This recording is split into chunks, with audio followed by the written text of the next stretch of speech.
Okay, this is Monster of the Week, The Dream. I thought we'd start by just introducing returning characters real quickly, and then we'll introduce the brand new character, do a couple of history questions to tie that character in, and then get going. So I'm going in the order of the sheet. Chris, please just give us a quick overview of Dorothy Bishop. Yeah, Dorothy Bishop is our spooky. She is kind of, I guess, the initial point, the initial idea was kind of grandmother who worships Satan, but she's kind of turned into like grand old lady who worships Satan. Who looks like B. Arthur. I was looking at who was played by B. Arthur and is walking around with like a silk teal kimono. Right, love it. It's good. Or robe, I guess. Yeah, it's all great. Cool. And girlfriend of the next character I'm going to ask. This is out of order, but that's okay. Chris, tell us about Brett, please. Brett is our expert. He is, of course, passionately in love with Dorothy. That's a given because they were both in an Eldritch cult together for a good long while until Dorothy left, and then the magic left the cult, so he went with her. Brett also was the bride to be, and I guess actually the bride of or groom, a very short marriage with a sorcerer. A demon sorcerer, Yamo, yeah. Yeah, that happened. That happened, and he's got the scar on his hand to prove it.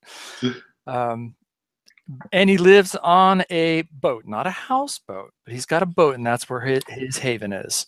Awesome, cool. Thank you. And considerably younger than Dorothy, which is a source of great mirth with all the NPCs. Let's go to Michael. Please tell us about Samo, please. Sure. So Samo is a reformed Chinese gangster. He is trying to do good in the world any way he can. So that's him in a nutshell. Awesome. What playbook is he? The Crooked, right? The Crooked, right. Awesome. Thanks so much. And I guess let's meet the new character then. Kevin, please tell us about Jesse Williams, who's very cute, by the way. So, I wanted to play something a little different this time. So I'm doing the mundane, and I'm thinking that Jesse serves him more of a clerical, go hit the books type role, perhaps, than some of the other characters sound like they would be. And so he's a mundane. So he has a real androgynous look. As you can see, pretty sensual face, almost always wearing a bow tie. So kind of like a mashup of Wesley and Giles, perhaps. He's you probably make fun of him because one of his go-to weapons is a cricket bat that he keeps in the back of his beat-up old Citroen. Nice. That backfires all the time and is completely unreliable, but he's in love with it. So he watched too much Buffy. Great. I want to talk about your moves really quickly because sometimes the mundane has moves where, like, if other characters interact with those moves, things happen. It doesn't look like. Well, if you help someone in a fight, I guess that's a thing you get to do. And then, importantly, you don't have the one where if you get in trouble and they come save you, something happens. That's the one that I didn't take that. The big one. Okay, that gets implicated in that. Okay, awesome. Well, I guess, like, how'd you get involved in monster hunting? Or do you want to maybe we do history questions first, even if that's helpful. Yeah, because before I can really do the history questions, how is this group? Is it like a government organization? Independent? No, it's completely independent. They were basically like two pairs that joined up essentially. Brett and Dorothy are boyfriend and girlfriend, former cultists. Well, Dorothy's still into some shit, but they both have occult leanings still. But they got wrapped up at different times with this organization called the Agency, which is a sort of like Templars / Men in Black kind of deal. Okay. We haven't seen them on screen yet, but in any case, that's what brought them together. And then Samo and another character who's not with us tonight, Tammy, they bonded in the hospital because Tammy's son was basically something happened that ultimately like some evil spirit like took her son, and they kind of bonded over that. And then like in the middle of all that, they at some point they all kind of joined up as a group and have had several monster hunting adventures. And then we just did Huge Problems in Little Shanghai, and now we're about to do this one. So there's lots of different ways in there, basically. Okay. So maybe just do like 2 history questions to kind of tie you in. I think that'd be sufficient. So. Sure. So. Maybe even just 1. If we like how we end up at 1, it's fine. I'm going to start off with, so I was sent out by the agency, and maybe that was through a secondhand source, but they're like, kind of need someone on the inside, make sure things are going the way they're supposed to be. So you're a bit suspicious of them, maybe due to their unnatural powers or something like that. I think it's because I've been asked by the agency just to perhaps on the back channels report back on what's going on, what they are or aren't doing, or if they're getting hold of powerful artifacts or something like that. Are they using them? Are they keeping them safe? That type Interesting. of thing. Well, so then what's your job that you were connected to the agency in some way? Like, what is your profession, I guess? Or let's call it like office manager. Okay. All right. So you were like just an office manager. They're like, hey, if you get a minute. Right, exactly. They're like, they'll never expect that you're doing that. Okay, good. That feels pretty good. But you otherwise present yourself as a monster hunter, right? I really like once I met them, I'm like, wow, these people are cool. Yeah, especially cool. Dorothy. I mean, she's fabulous. She is pretty fabulous. Okay, so do you want to do another one, or do you feel good there?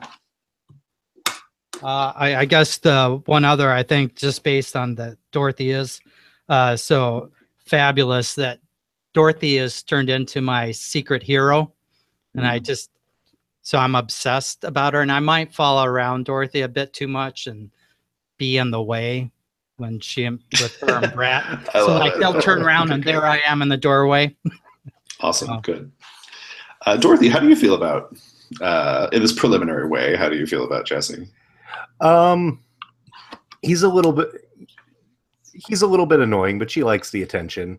Keeps Brett on his feet. Oh, good. Yeah, keep people jealous. Yeah. But I do wonder, because if he's supposed to keep an eye on us for the agency, which are kind of Knights Templar, like Dorothy is kind of unabashedly like, she doesn't have a lot of faith per se, but she definitely gets her powers from the devil.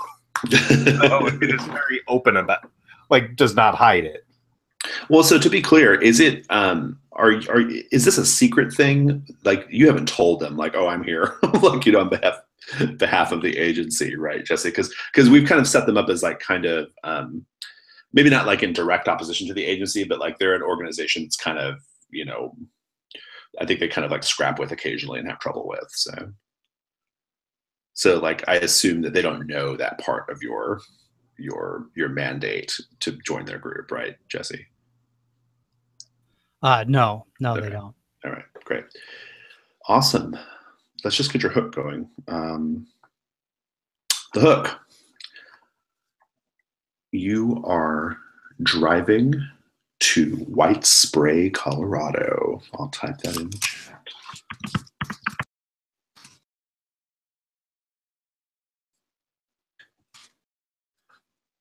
Spray, Colorado. You're going in 2 cars, and I want you guys to decide who's driving each car and which pair is in each car, because you'll be in pairs. But you're caravanning up to White Spray, Colorado from the city. You guys are based on the West Coast, Jesse. And the reason why you're going, confirm with my notes, there was a reporter from a Denver newspaper who was covering some kind of story in White Spray, and he shot himself dead. Nothing particularly interesting to you guys about that. People, commit suicide all the time, regrettably. But this was on your radar because communications from the agency have been intercepted by you all in and around White Spray for a number of weeks leading up to this suicide. So there's something going on in White Spray that the agency is interested in. And now we have this suicide of this newspaper reporter. And so you've all decided to take a trip. Colorado's lovely this time of year, and you are on your way. Please tell me who's driving which car and who's with them. Yeah, car up, caravan up.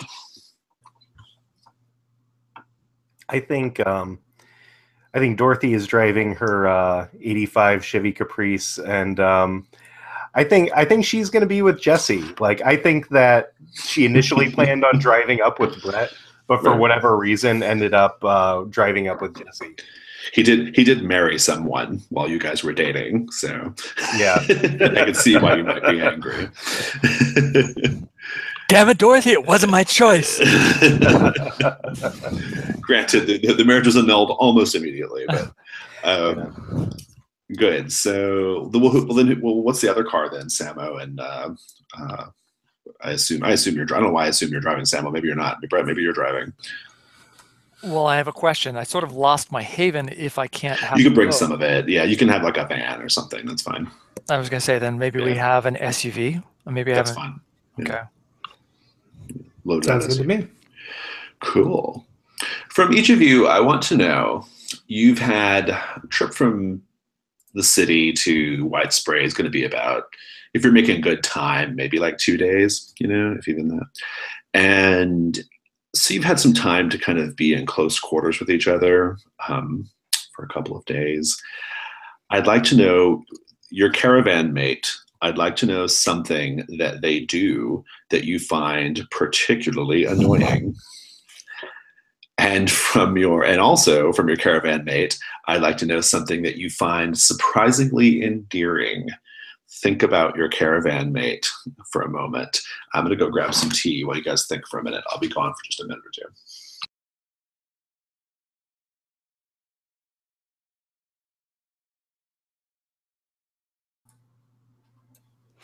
Sam, what music do you like? Oh, that's a good one.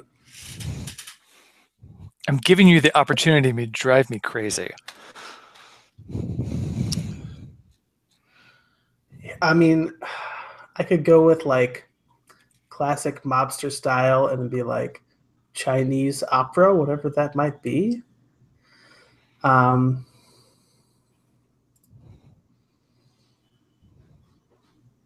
Or maybe Samo just like really likes country music. Go with that. Yeah, especially when he's hitting the road. Yeah, when he's hitting the road, there's just something about, some Conway Twitty or some some George Thorogood or something. Really gets him going. And he knows all the words too, and he's singing along. All right, let's the car that contains Dorothy and Jesse. Dorothy, what does Jesse do that you find very annoying? I think that Jesse, it's like they spend a lot of the car trip talking, and Jesse asking her questions, and she's okay with that. But I think that just as they're talking, Jesse occasionally makes a lot of, I don't know, how old is Jesse supposed to be exactly? Oh, Jesse's like 26. Okay. So Jesse, it's like when he talks a lot more about like, oh, what TV shows he's watching and, this and various technology things that Dorothy has no clue. She hasn't watched phone apps and all that stuff. Yeah. Right? Social media. Yeah. And she pretends to understand, but it really like gets to her that she doesn't.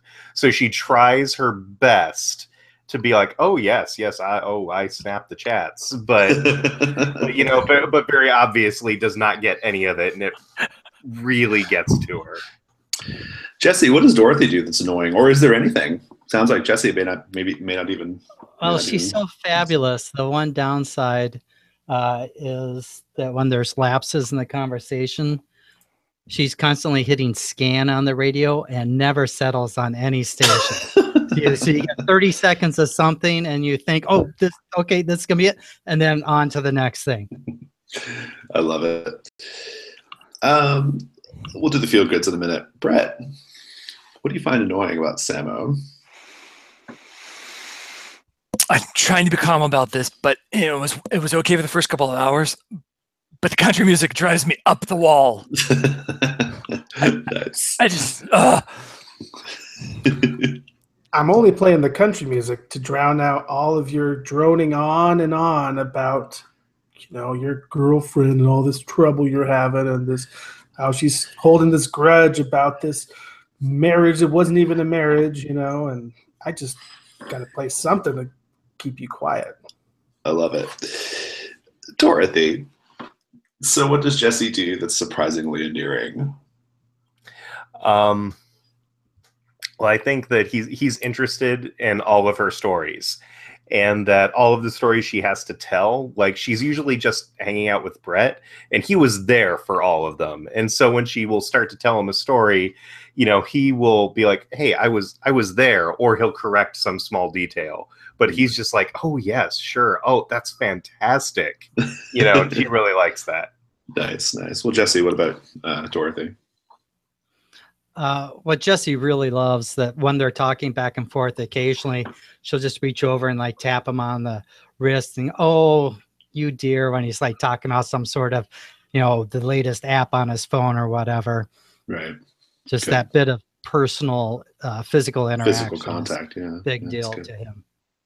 Awesome. Brett, tell me what you like about Samo. Samu's been helping me with my sword play. Interesting. Like in the rest stops and stuff. Mm-hmm. Pull over at the Loves and do a little bit of katana. Mm-hmm. Good. I like it. Samo, what about you? I think in return, Brett has been teaching me more and more about the occult and the spirit realm and all these different places that I think Samo is still pretty new to.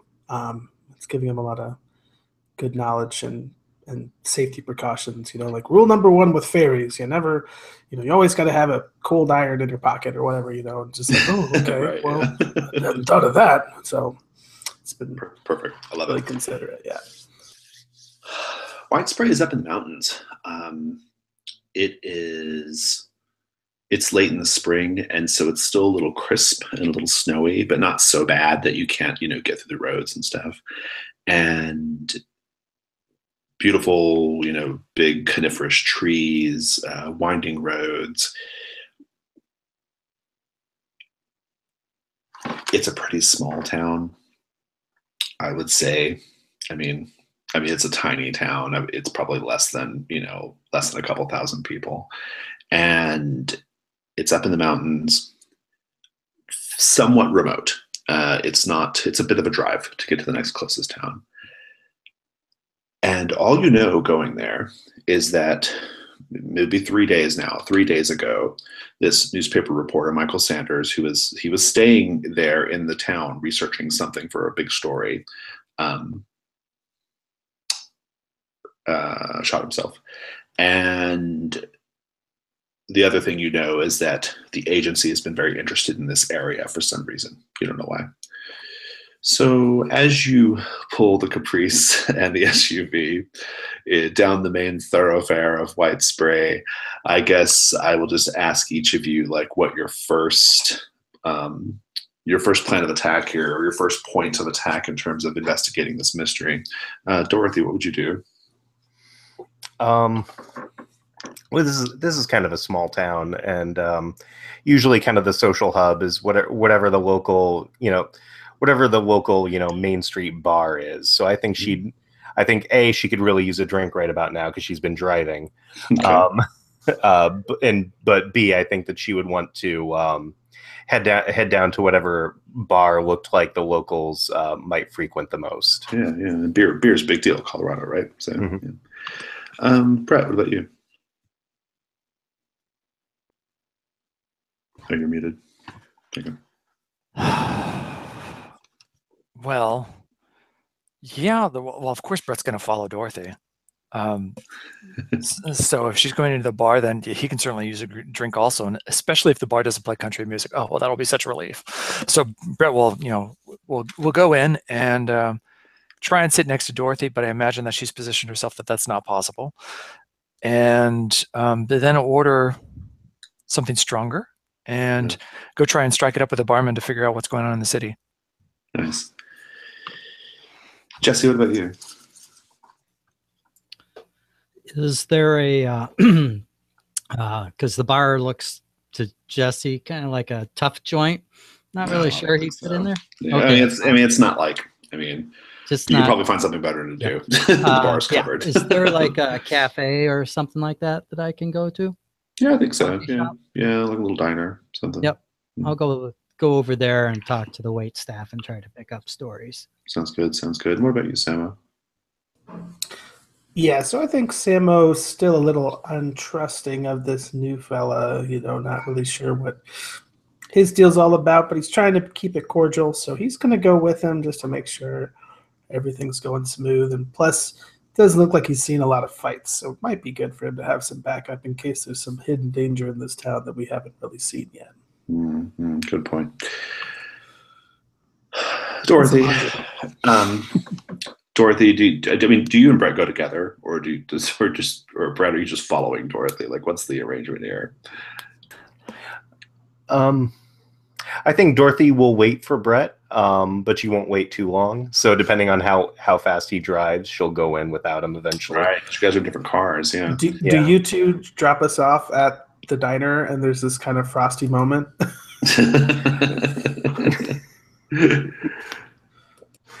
Maybe.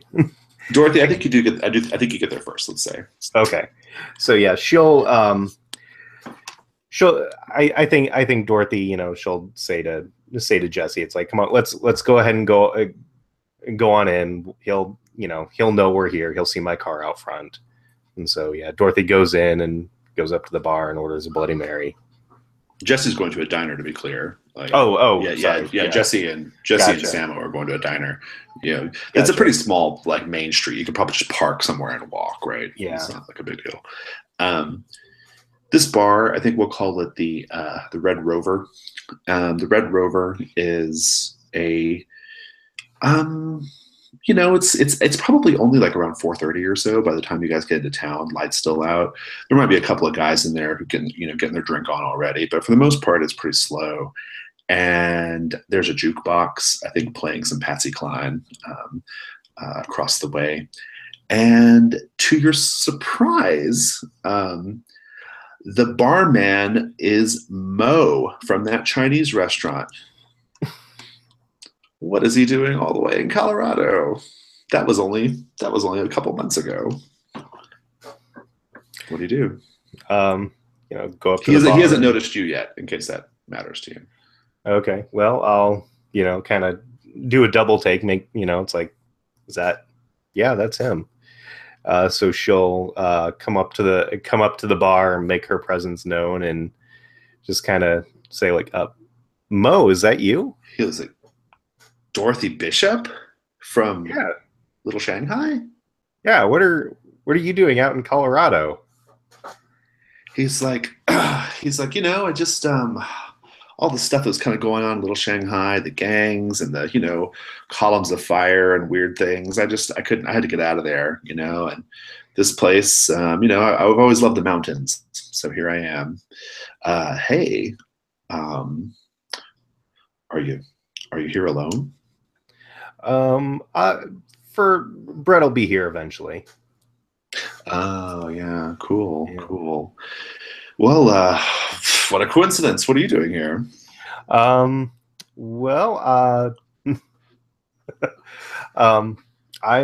here for work actually.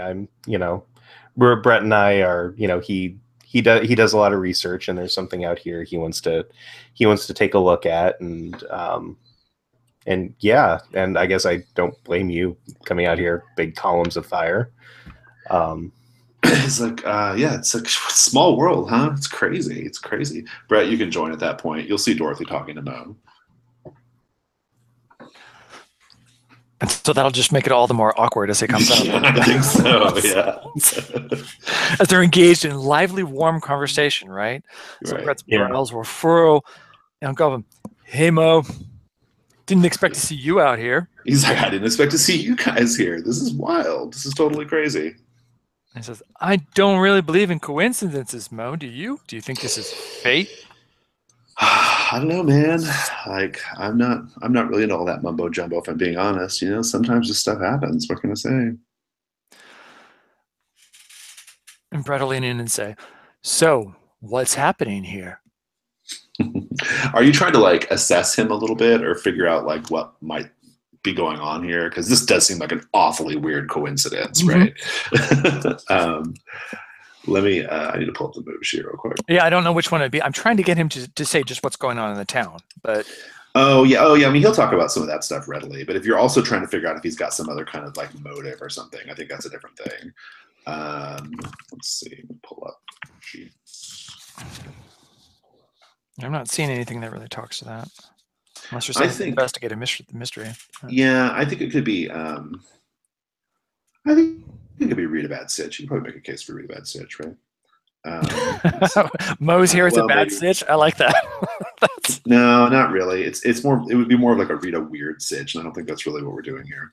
Let's do. Blah, blah, blah. Let's just keep the conversation going. Maybe there's Sure. Yeah. So he says, he's like, yeah, totally strange. So Dorothy said you guys were here in town, like on some kind of job.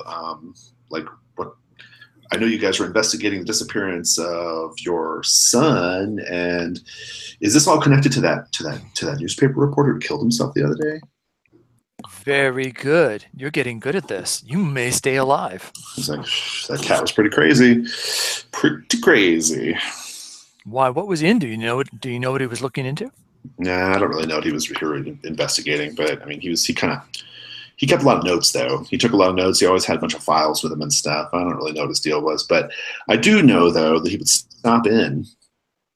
He'd stop in every night for a drink, and well, there toward the end, he kept talking about how something wouldn't get out of his head. Like there were voices in his head, and they were driving him crazy. And before you knew it, and you know by what I mean, right? He took a gun to his head. Right. Exactly. Oh, wow. Messy. Where did he do it? He was staying over at the Howard Johnson. Nice. Got to feel sorry for room service. Yeah. Big crime scene over there still. But what was he doing over there? He's not local? No, he's from Denver. I'm gonna cut away. Okay.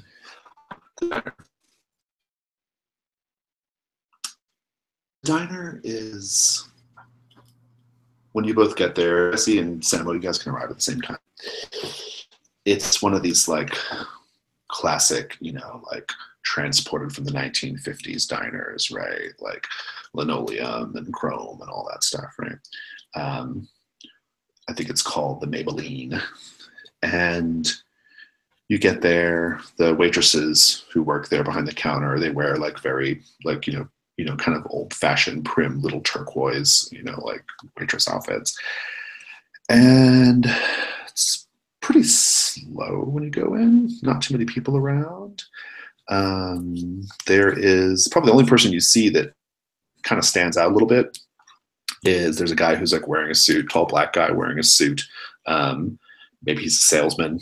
He definitely looks like he's from out of town though, because he doesn't look like all the locals you've seen. They have a towny look, and this guy doesn't have a towny look. Okay, so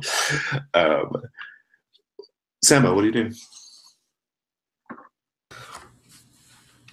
I want to sit on the side of the booth where I can keep my eyes on out of towner, and I'm going to order a black coffee and a slice of apple pie. Oh, you should do that. Yeah, you do. That guy turns and he like kind of gives you a little, hey, how's it going? I return a little salute.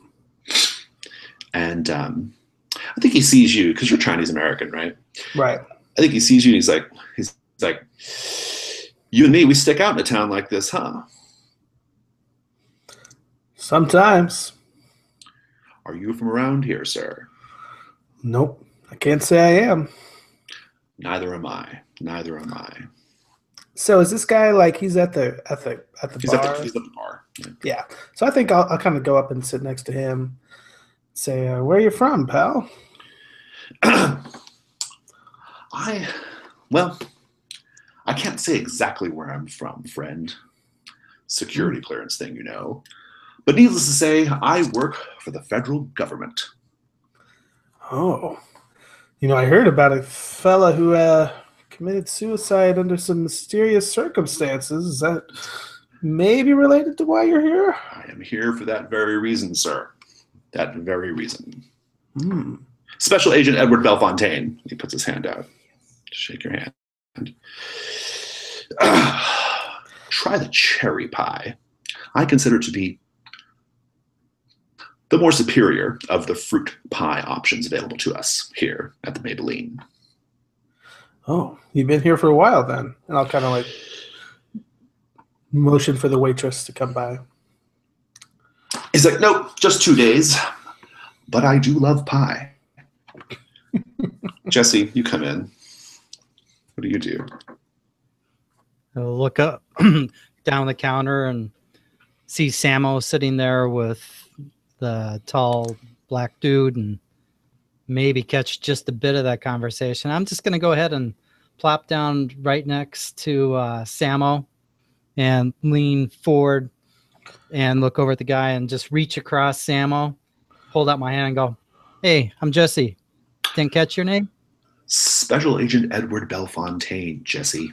It's nice to meet you. Ooh, special agent. Is that like FBI? I work for the FBI. That's correct. And there is a matter of great interest to the United States government here in lovely White Spray. I'm here to get to the bottom of it. Huh. What's that? Not the suicide, is it?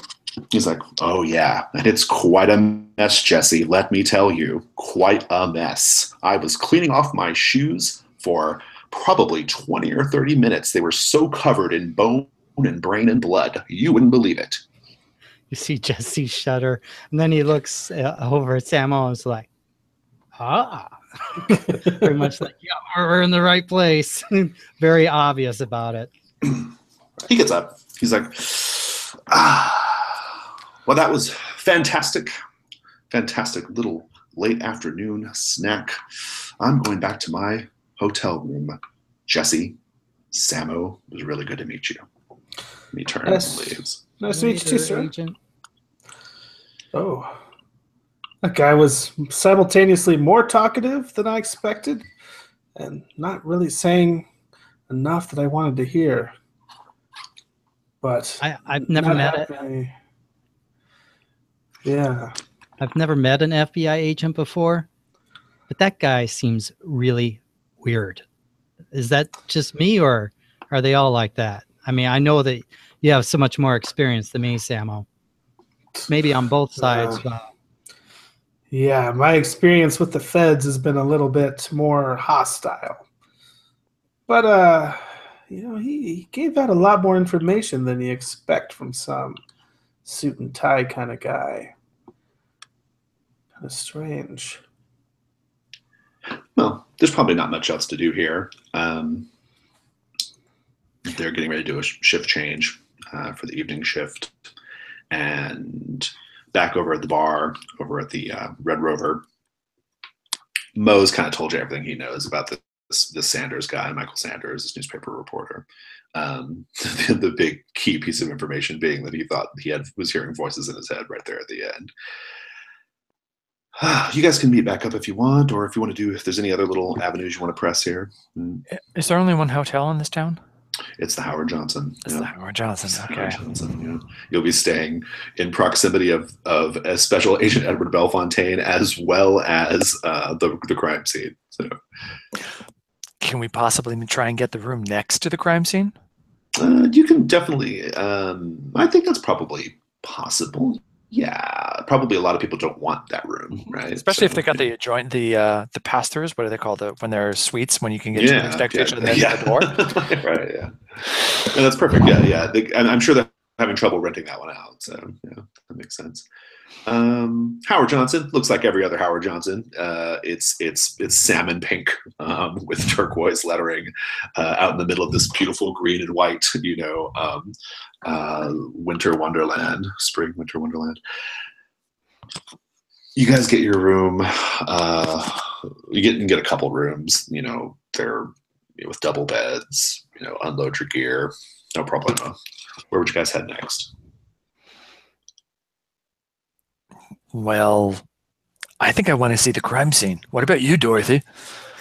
Yeah, I mean if we do have the door to the crime scene is right over there, we can can spend as long or short as we want picking the lock, and no one's going to notice. Well, be careful now. We got red tape out here. We got feds, so don't be doing anything to incriminate yourself. He seemed really nice. Well, they all seem that way. Tell you what. Especially if you're a law-abiding citizen, Jesse. And if we're trying to break into a crime scene, we kind of lose that title. Well, Jesse, if you're uncomfortable with it, you can always wait outside, and then you've got total plausible deniability. No, I'm up for it. Why are you second guessing me here? I'm part of the team. I wasn't saying you weren't. You could stand outside and watch for the FBI agent. Right? Dorothy told me I was part of the team on the drive out here. She was very clear on that. Right, Dorothy? Yeah, I mean, he's a good kid. I wasn't saying he's not part of the team, okay? Jeez. So who's going to pick the lock? Rochambeau? I mean, I've never been good at picking locks with picks, but I could try to magic the door open. You could probably just pick the lock. It's a Hojo.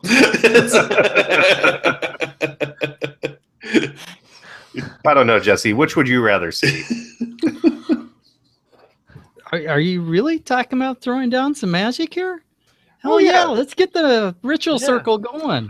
Yeah, Brett says, yeah, Dorothy, you promised you were going to teach me. I seem to be getting better at it. Come on, let's do this. Meanwhile, Samo has just been picking the lock. Maybe. Very good. Act under pressure, Samo. Yes. This is what's at stake here is just can you do it without getting noticed, basically. So. Right. I'm gonna try this fancy new die roller. Oh yeah. It's going hopefully we can give. Yeah, it worked. I see feedback on it. Yeah. 9 plus 1 is 10. Nice. I like it so far. So you're going to be able to pick the lock easy and even get in easy. How do you like break up this conversation with them? Like once it's open, like. I think the door just swings open and I'm kind of standing there like, well, let's go. I see you guys are kind of going. So in, what like, do we have to night. do first? And yeah, it's dark out. There's nobody around. Yeah. I think when he's doing this. When you go inside, you definitely smell the distinct smell of. I mean, there's that sort of that iron metallic tang in the air, right, of blood, and there's a great big red blood stain on the carpet. Biohazard cleanup has not been here yet. There are still a bunch of his effects laying around. Actually, those have not been gathered up. Interestingly, like a attaché case, jacket, things like that. It's got all the normal sorts of things you'd expect to find in a hotel room, a safe, a little refrigerator, bed, that kind of thing, closet, all that. I think Brett might like jump in here and say, wait, Samo, step back. Come on, this is kind of my thing. Let me go in first. Let me get the vibes. Vibes? Never mind. It's just sort of what I do. And so Brett, if they let him, then Brett will walk in and he'll just like start looking at the room and looking where everything's placed to try and figure out if it looks like this was one person with somebody else in here. Has anything been disturbed? Has it been moved, rearranged?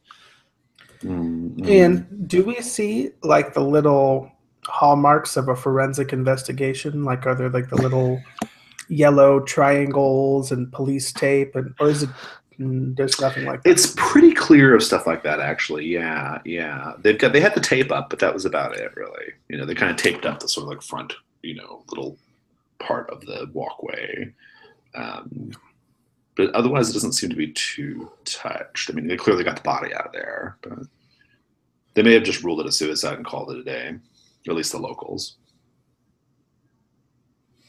I think as Brett, as you walk by and kind of push your way past Samo, I just kind of slowly glance over to Dorothy and see like how she's reacting to your display of machismo. Yeah, no, exactly. That's clearly what's going on.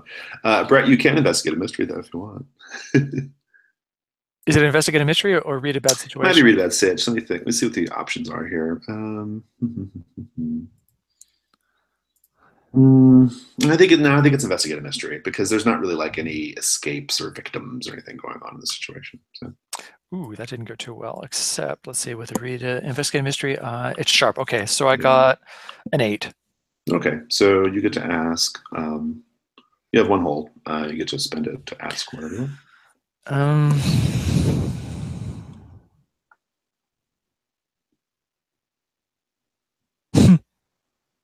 Oh, okay, but they're 2 good ones. And you can ask anything. I can, even if you want to ask about the monster, you can ask that too. So.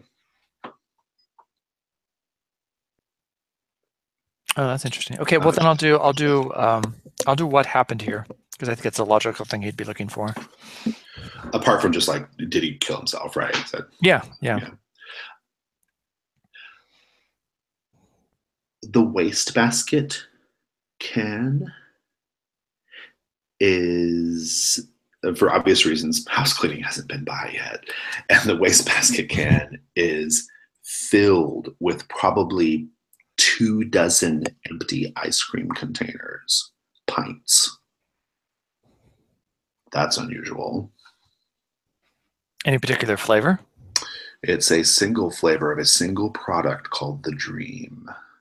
It's in a brightly colored pint package that is striped pink and brown and light blue, and it says the Dream in big puffy white letters.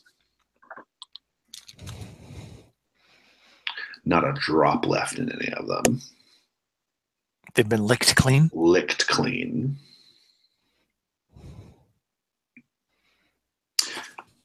Well, who goes in next? Dorothy, what do you do? I think while Brett's going through the trash, you said just his personal effects are just laying around. Yeah, a few things. Yeah. I think she will. She'll put on some gloves, and her nice leather driving gloves. But she'll just kind of start just rifling through his stuff, like find whatever pair of pants.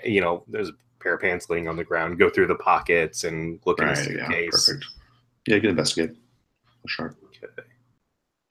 Yeah, I guess I'll use the new dice roller. So that's a 9. Okay. Ask one. All right. If you want to get help from somebody, that bumps it up to 3, right? Or 2. Yeah. Jesse definitely wants to volunteer to You'd be doing help. the same thing, right? You'd all be kind of going through a shit, Yep. right? And that makes sense. Yep. You can- So that's you a can roll. +1 when Jesse helps automatically. Oh, sweet. Okay, cool. So that bumps you up to a 10 then automatically, Dorothy. Okay. And this is investigate a mystery. Mm-hmm. So let's see here.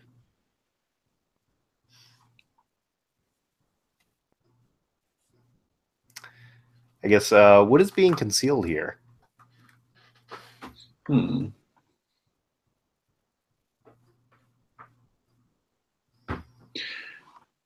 You find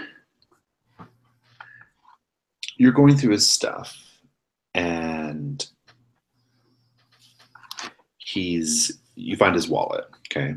And his wallet has like all sorts of there's a couple of credit cards, driver's license, all the sorts of things you expect to find, a little bit of cash.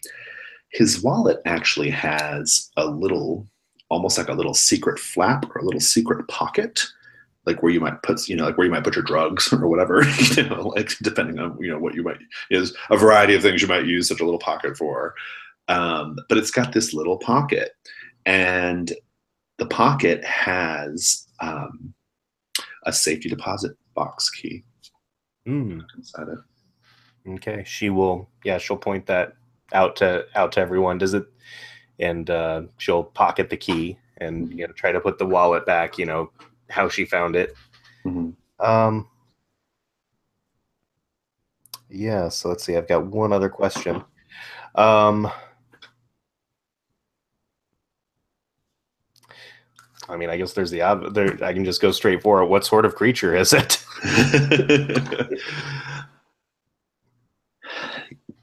Or is a creature involved? Yeah. Oh, sure. Yeah. No, I got it. You have a certain like psychic sensitivity, right? Because you're yes. spooky. Oh yeah, she has the sight. She can see the invisible, especially spirits and magical influences, and may communicate with spirits if I can see them. You get the distinct impression that there's an alien intelligence in the room with you. Uh-oh. Something that is aware of you. It's expressing awareness. It's there. You can feel it watching, or at least being aware. Okay. Yeah. So, gentlemen, there's something watching us from something alien. It's still here. It feels like it's here. Yeah. It's still here. Samo, what are you doing right now? Jesse was helping Dorothy. So what will you be up to? So I think Samo's actually keeping watch outside. Okay. So I think he'd like pulled out a cigarette, but then he remembered like, oh yeah, Tammy's telling me I should quit smoking these things. So I put it away. Right. I'm just writing her like a little postcard, but at the same time, I'm like keeping my eyes open, trying to be inconspicuous though. Yeah. You can do a read about Sitch just for like the kind of, because it's kind of a weird situation, right? And sure. And there could be, dangers and stuff. So. Right. Okay.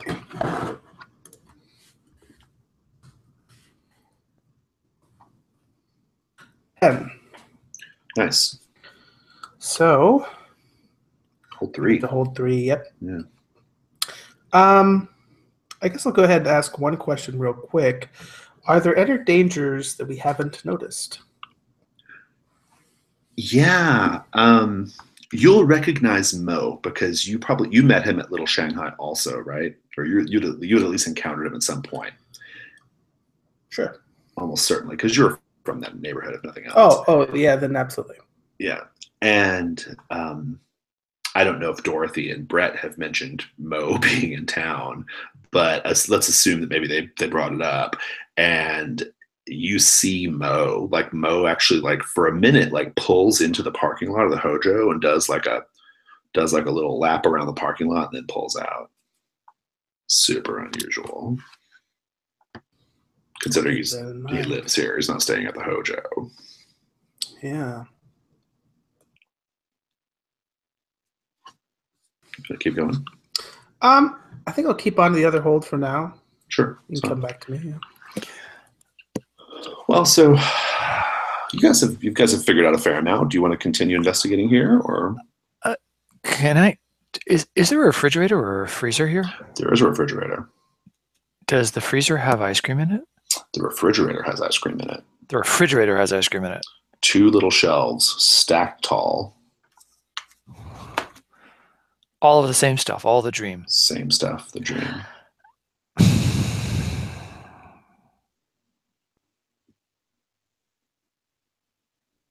And it's a brand we never heard of? Nope. Does it say where it's produced? White Spray, Colorado.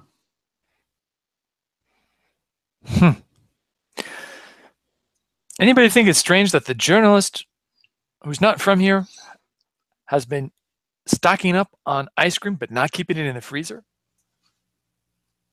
Do you open one? Yeah, sure. Yeah, Brett will open it, take a look. It's perfectly frozen and cold, as if it was in a freezer. Hey, Dorothy, is there some kind of magic that will keep the ice cream cold? That would be really cool. I mean, that's a stupid use of magic, but yeah, sure, that's something that could be done. Jesse, once you see that there's ice cream, what do you do? I'm gonna, when he pulls that lid off, I'm just gonna go right in and run my finger across the ice cream, bring it up, and what does it smell like? Vanilla. Oh, really? Give it a lick. Tastes good. Not too bad. Kind of boring. I'm gonna pull out my phone and look up, the Dream ice cream and see if there's comes up. Nothing. No hits whatsoever. Must be brand new. Completely brand new. Pretty brand new. How about does the ice cream company come up on the interwebs? It's Dream LLC, and no.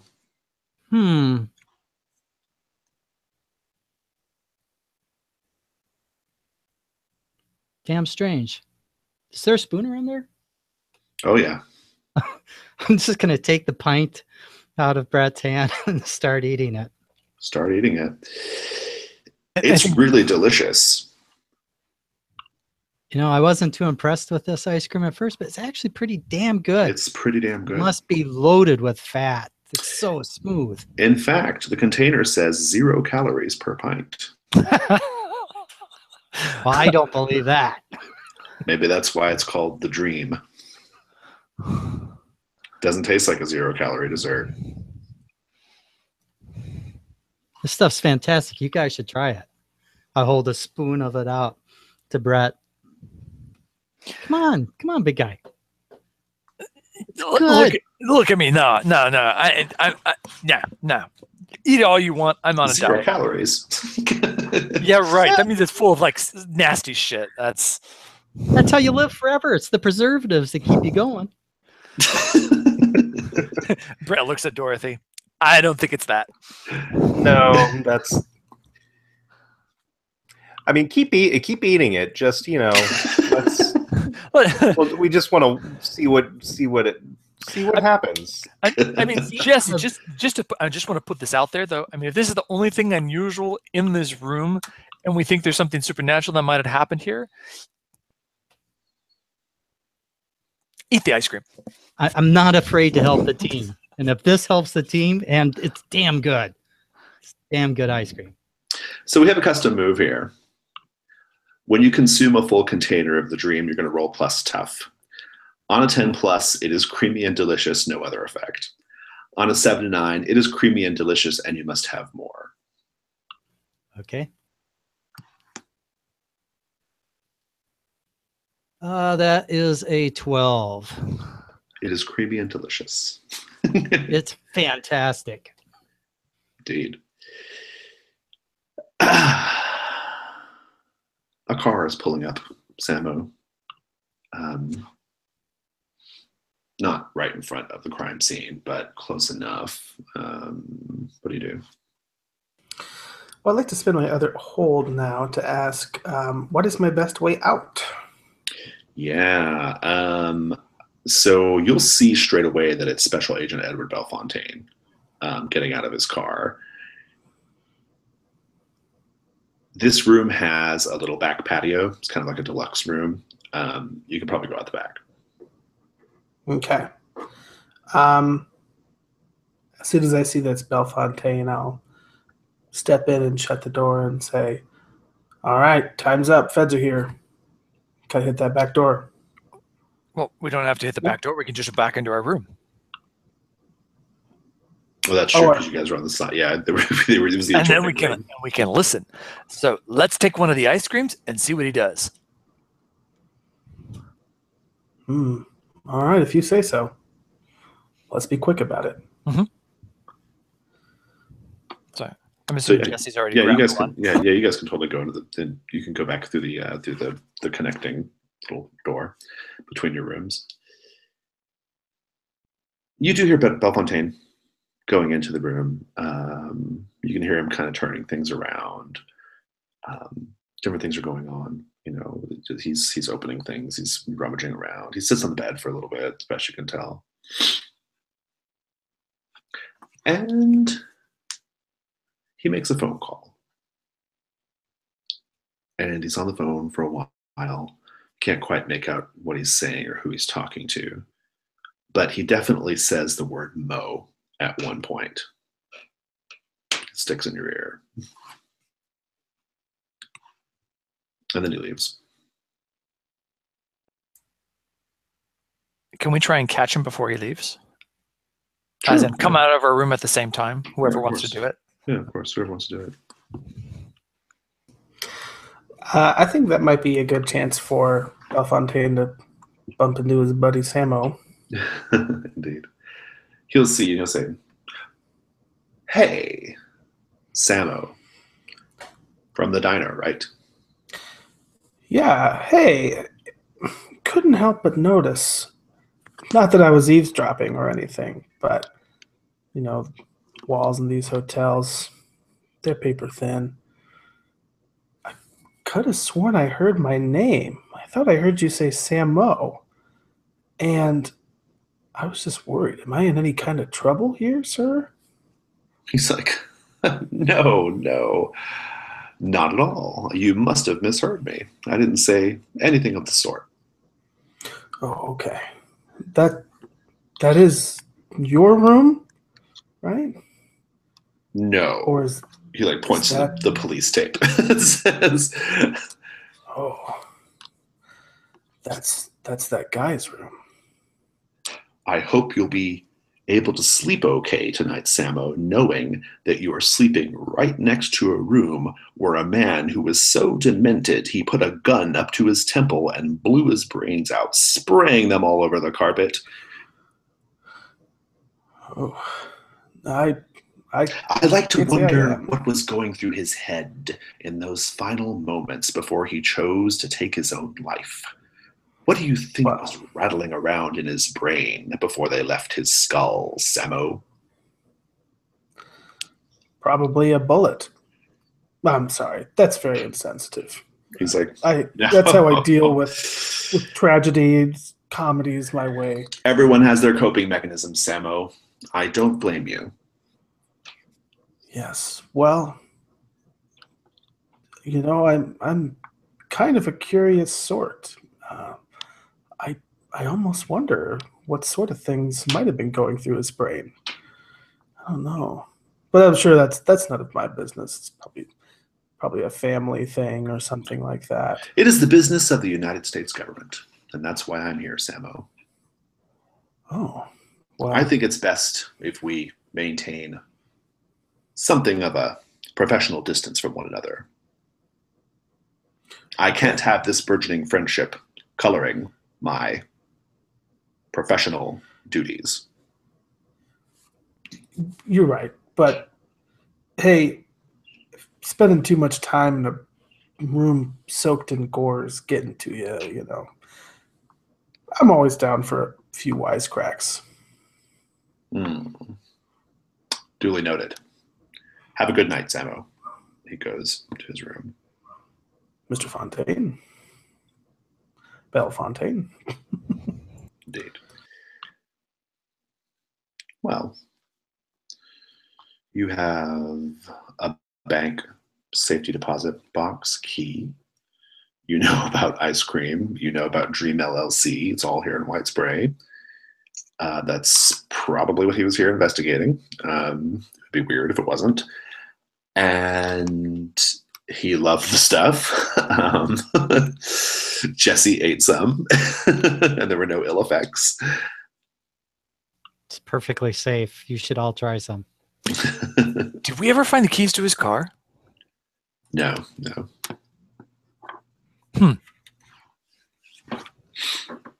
Or maybe you didn't have enough time to look before Bellefontaine came, but yeah.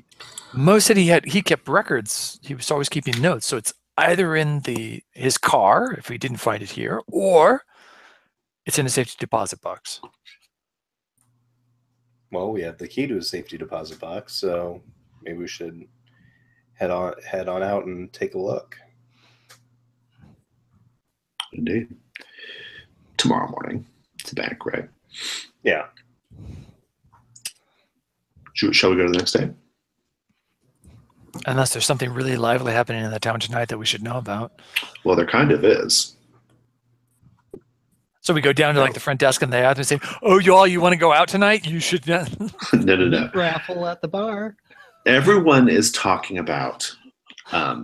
Everyone's talking about the arrival of an actress, a hot young actress, Jillian Ambrose. She plays Muffy the Zombie Killer on TV.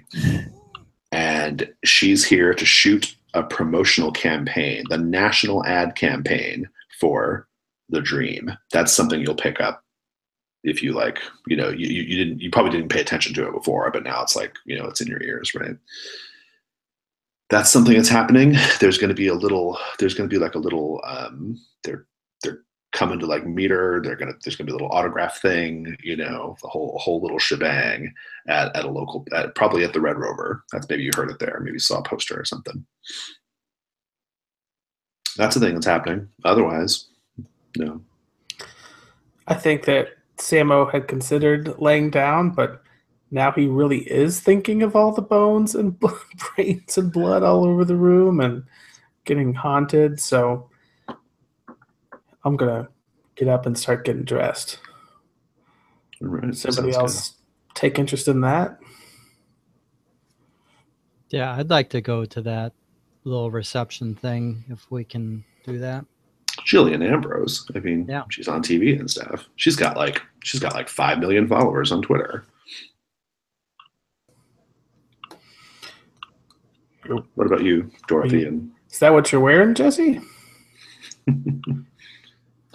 Yeah. This is a big time TV star, What, black works for everything. Well, yeah, but and everyone's gonna be looking at her anyway. If you say so. Seems a little. I shouldn't be one to judge. I mean, Sam was just wearing a really cheap suit, so even if he thinks it's upper class, it's really not.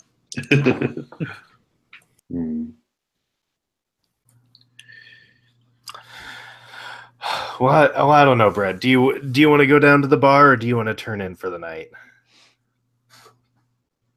And Brett looks at you. What are you proposing, Dorothy? What do you have in mind?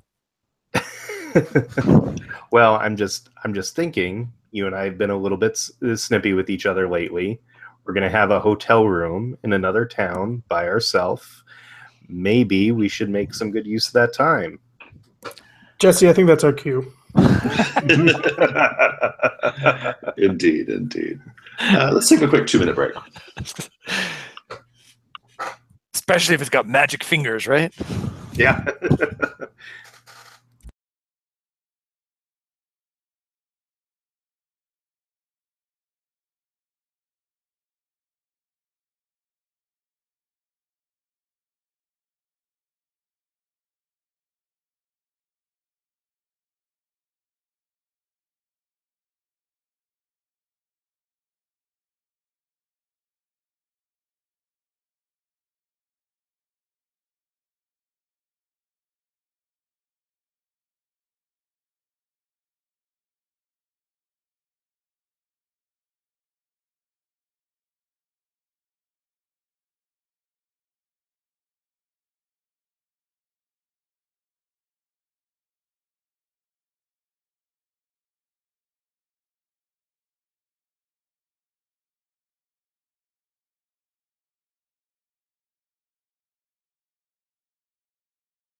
So how are the twins? They're good. My wife just took them on a walk, or rather left for a walk, probably about 15 minutes ago. But yeah, they're doing good. They both have the cold though. That sucks. Then they both wake each other up, don't they? Actually, no, they're still sleeping pretty good. But they're one of them in particular. He's you can hear him breathe across the room. He's just like, he's just got, the thing is, he doesn't seem to really bother either of them. They just, they're just really snorty, and they're just kind of really just snorty right now. So it doesn't really seem to bother them. So have you had to use the aspirator yet to get the snot out of their nose? We have, yeah, we have. That was an eye opener for me the first time. Yeah, it's like, well, we tried to use the bulb syringes, but those don't really do a whole lot, and they really didn't like it. But the thing where you put the one end in, the other in your mouth, and then you just suck, and it's that gets it out. I mean, there's a filter. I mean, you don't get snot in your mouth, but it's still, it's weird. It works really well though. This just reminded me of a time when I was siphoning water from a sink. Same thing, but it's not out of a baby. Right.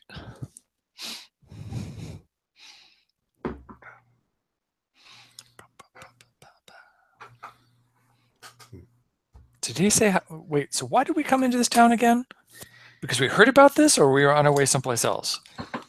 I think we went to investigate this, the death of the journalist. Yeah, that's right. And we had heard that the agency was interested in the town already. That's the only reason why you were going. That's going. right. We intercepted that. Okay. So, Jillian Ambrose's little autograph signing welcome party to the town. She's going to be there for a couple days, shooting a commercial for Dream, the national campaign. The Red Rover's there. There are surprisingly not that many people there. You would think it would be packed out. And in fact, when you walk in, you see her complaining to somebody who must be, you don't know who he is. Maybe he's her manager. Maybe it's a little unclear. He's an older guy, short older guy, like kind of wearing a cowboy hat and jeans and boots. And you can hear her complaining. She's like, "Where is everybody at, Gabby?" That's what she says, right? And Gabby's like trying to like assure her that they'll turn up, like everyone's real excited to see her, all that kind of thing. It's probably around 9 o'clock. Jesse, what do you do?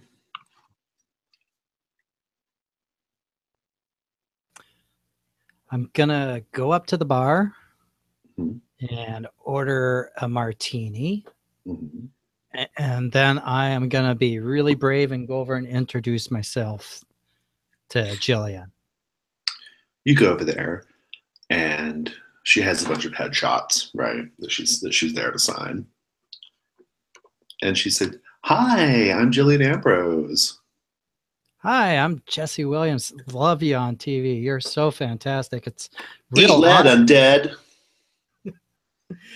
And I'm like, "Could you do that again?" And I turn around with the camera to do the selfie. She's like, "Eat lead, undead." Right? Or, "Eat lead, you filthy undead." Yeah. "Eat lead, filthy undead." That's what she said. That's my story now. Oh, wow. Everyone's going to be so jealous of me. She's like, "Well, thanks for coming to this amazing party that no one showed up to." She's like to Gabby. Gabby's like, "Drove 2 days for this. I can't believe there's not more people here." She's like, "You drove 2 days to here to see me?" "Well, yeah." "Oh, that's really nice.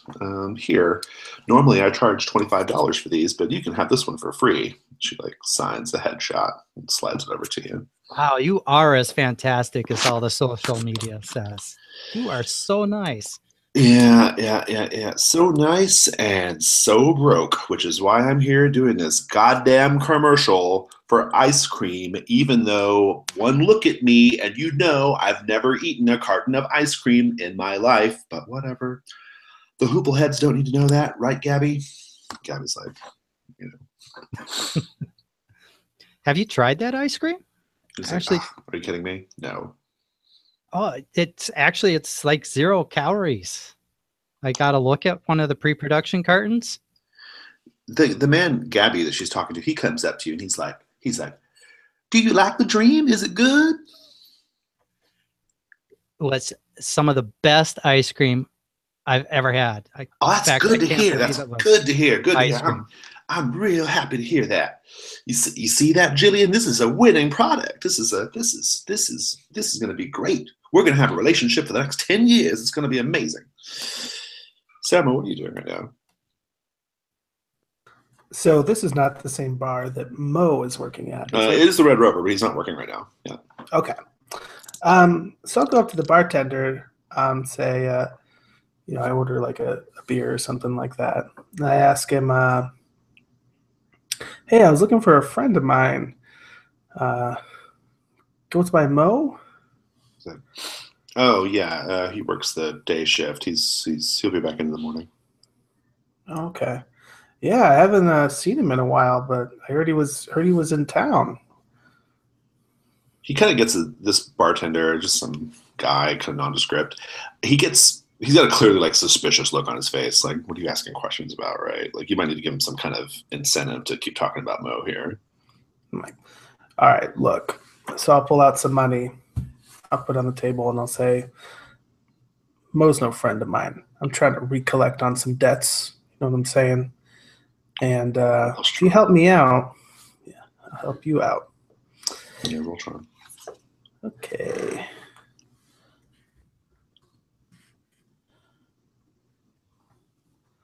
Ooh, a 6. A 6. I'm much more charming when I'm threatening. So the bar is kind of quiet, and he's like, he actually takes your money, but before he gets a chance to say what he wants to say, there's something. They have like some TVs, hanging up, and at a certain point, Gabby, the older guy in the cowboy hat, he's like, "Oh, it's about to come on! It's about to come on! You all shut up now! Shut up!" And he's like, "Everybody!" He's like, "Barman, turn the TV up!" And he turns the TV up, and Gabby's like, "This is the local commercial we produced, going out to all the Colorado markets. I think you're all going to like it very much." And the news people have they're talking about how it's like this hot new product, right? The dream, hot new product. And like we are showing the first ad that anyone has ever seen for the dream, right? And it cuts to this commercial. It cuts to this commercial with this like really up tempo synthy music, like bum bum bum bum bum bum bum bum bum bum bum bum bum bum bum bum bum bum bum. It shows like it's very 1980s. Weirdly, it shows a number of like attractive young women and attractive young men wearing exercise equipment. Like the women are wearing, leotards and leg warmers, and the guys are like in little, exercise, jumpers or whatever, and they're kind of just dancing around like, right? And they've got this ice cream, and then the commercial starts. There's a jingle, and it says, "Come taste the dream. It's a thick and luscious cream. Just swallow down a mouthful and live the dream. Ropey, thick and white. It's a dream in every bite. Just a little on your tongue, and you won't put up a fight."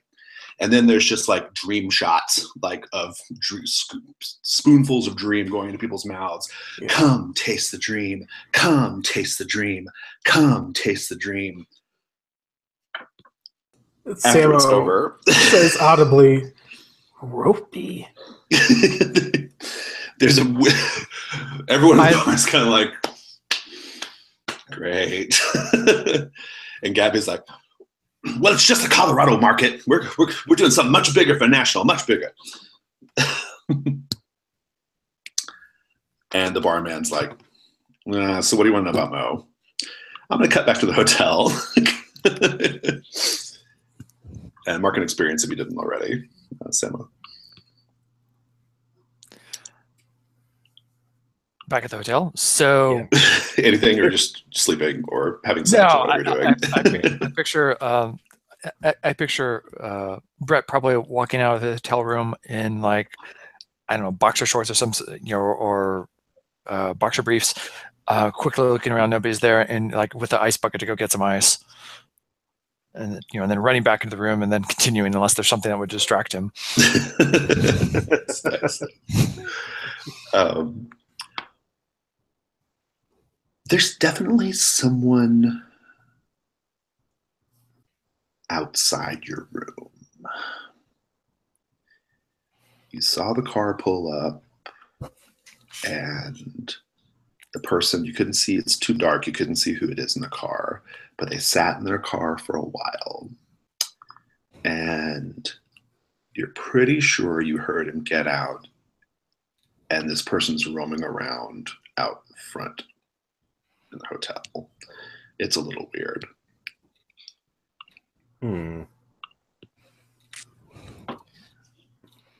Yeah, so, yeah, and Dorothy will say, shh, there's somebody. Which, of course, Brett noticed first, probably. But I think Dorothy, she's going to try to... at the end of last session, Dorothy leveled, so I've been kind of itching to do this. I did this kind of roundabout with use magic, but I went ahead and took telepathy. So I think she's just going to try to read the mind of whoever's, whoever's lurking around to see if she can figure out who's out there. Yeah, read about Sitch. Okay, with telepathy. With telepathy.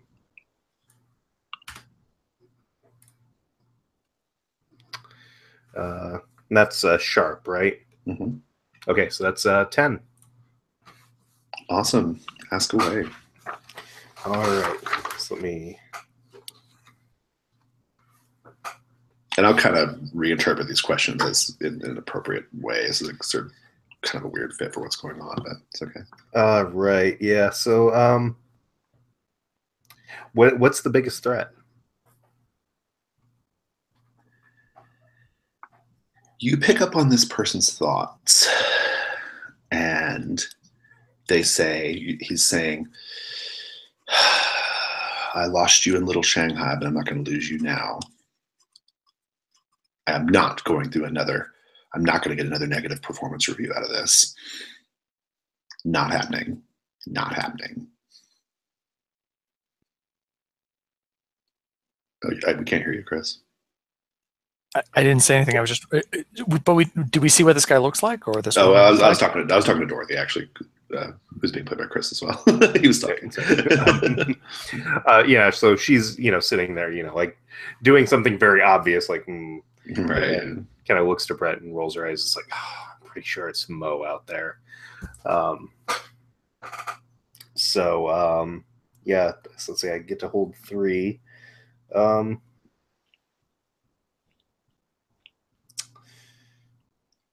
Let's see, I guess, are there any dangers that we haven't noticed? Yeah. He says, you can hear him say, all I know is if they try to go up to the factory, they're fucked. Bellefontaine won't let them get that far.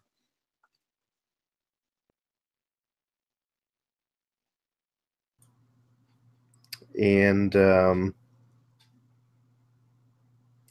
right, so what's the best way in?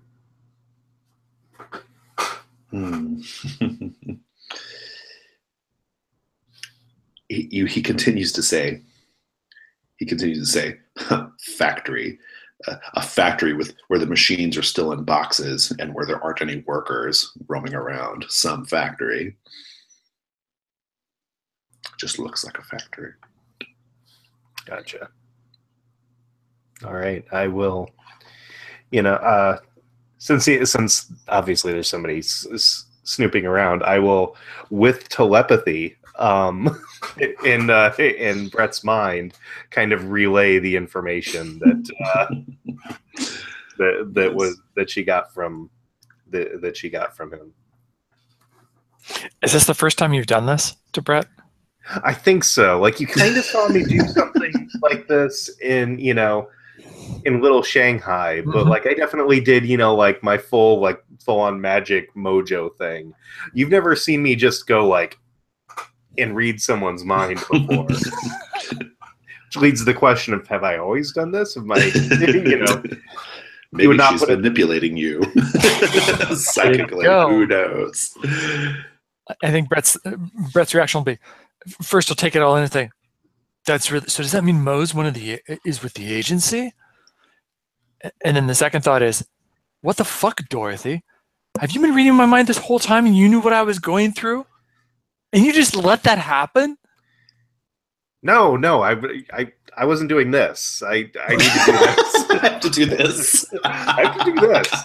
I'm just figuring this out. Like, I felt like I learned in Little Shanghai, and it's like I do this. I don't know. I don't think it helps. Okay. Okay, so you can only do it with the antenna? Okay. Yeah. Right. Whatever, Dorothy. Okay, fine. So back to this. What are we going to do? Do we want to try and catch this guy? Do we want to scare him? Well, I'm going to cut away. You guys think about it. So, yeah.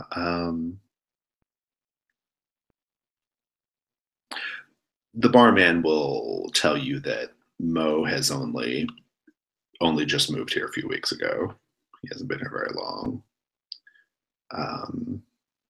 Kind of mysterious. Just background check and stuff didn't work out, but they needed help in the day shift, so they overlooked it.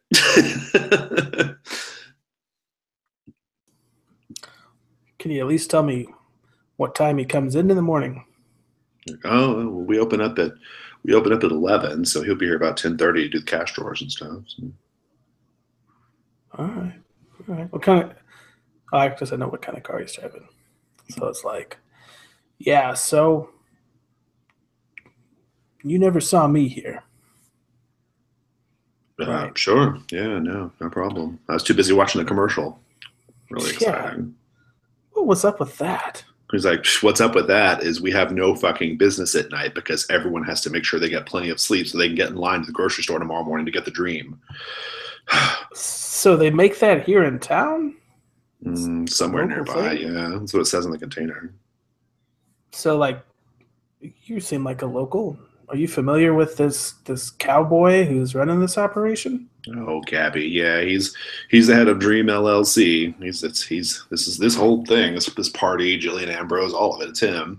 I'm sure he's very shocked that no one turned up. Of course, it is his own fault because, in a weird way, it's the popularity of his product. People, they get in that line. They get in that line at 5:30 in the morning every morning to get whatever dream has been delivered to the Piggly Wiggly. Like, they get in line so they can get it. That's why they're not here right now, because they gotta get their sleep. Wow, that's some devotion. Have you tried it? It's really good. I haven't tried it. Well, I don't know. I think I prefer chocolate ice cream. Yeah. I'm kind of a cookies and cream guy myself. I keep telling Gabby, you want to come up with a different flavor, maybe we'll talk. But yeah, whatever. Ice cream's just not really my thing at the end of the day. Yeah. I think Sam was starting to realize that this conversation is becoming all too pedestrian. So he's just like, all right, you have a good night, fella. Like, yeah, you too. Yeah. You never saw me. Right. Yeah, I was too busy looking at Jillian Ambrose. Yeah. So I think I'll kind of walk over to Jesse and see what he's doing. Well, during the commercial, I was watching Jillian as much as I was watching the commercial. What was her reaction? She was just kind of rolling her eyes the whole time, like kind of muttering about the terrible production values. And if this is the chicken shit gig she has to take right now in her career, well, she's fucked. I mean, she's openly lamenting her career right now, stuff that's going on. Muffy the zombie killer. I mean, it's in the last 3 seasons where no one gives a shit anymore, right? Like that whole thing. I'm gonna typecast. She's just gonna be Muffy to everybody now.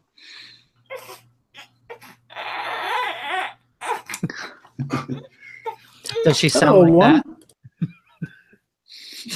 Yes, the adult version of that. Yeah. I'm gonna sympathize with her and gonna see if. So what I want to try to do is charm my way into having her really introduce me to Gabby, so I can find out more about this incredible ropey dream thing. Yeah. Oh, he'll tell you everything you want to know. He's like, you should try it. You should. If I had some on me, it's fantastic. Oh, well, didn't you know? It's delicious. Can't wait for my next carton. It's got 0 calories, huh? 0 calories. It's unbelievable.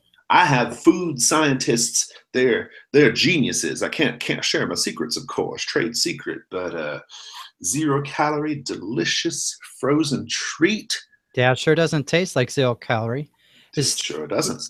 You guys give like tours of the factory? Oh no! I'm afraid not. We've words getting out about the dream, and no offense, son, but corporate espionage and all that. I can't take no chances. Oh, you don't have to worry about me. I'll check my phone in and all that stuff at the time. I was like, no, I don't think so. But I'll tell you what, though, we're having a big to-do, a big to-do tomorrow night in Town Square. Jillian's going to be there. We're going to have dancers. We have a stage set up, and the whole town's going to be gathered. It's going to be a big production. We're getting ready to launch our national campaign. I mean, well, hopefully I'm not putting the cart in front of the horse. We're just now getting the Colorado campaign off the ground. But I think this thing is going to take off, So come join us tonight for the Dream Jamboree. It's going to be fantastic. You can definitely count on me being there. Well, all right. Here, let me get you a sticker. It's got like some dream stickers. I'll put one right on. Indeed. And raise my martini and like a cheers to him and Jillian, and turn around to Samo and like kind of roll my eyes where they can't see. Mm-hmm. Indeed. Well, I guess we just kind of fast forward a little bit here. Well, we figure out what the other group's going to do about Mo poking around outside. I think Brett's pissed, so Brett's going to say, "Fine, whatever, Dorothy," and like grab his shotgun and his knife and go out to try and sneak up behind Mo if he's still out in the parking lot. Yeah. He's. I think you see him like crossing the parking lot, getting ready to get back into his car, so you can get up behind him if you want. Give me an act under pressure. Oh, what he does so well, which is lie. Okay.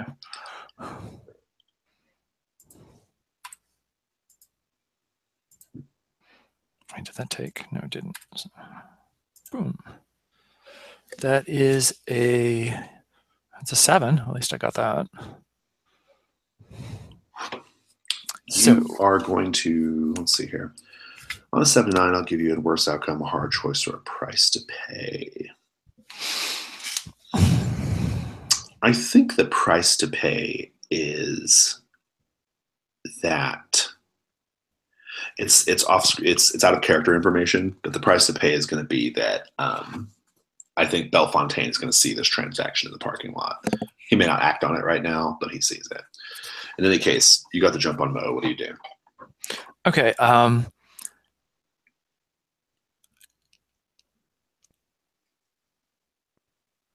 Let's see. How big is Mo?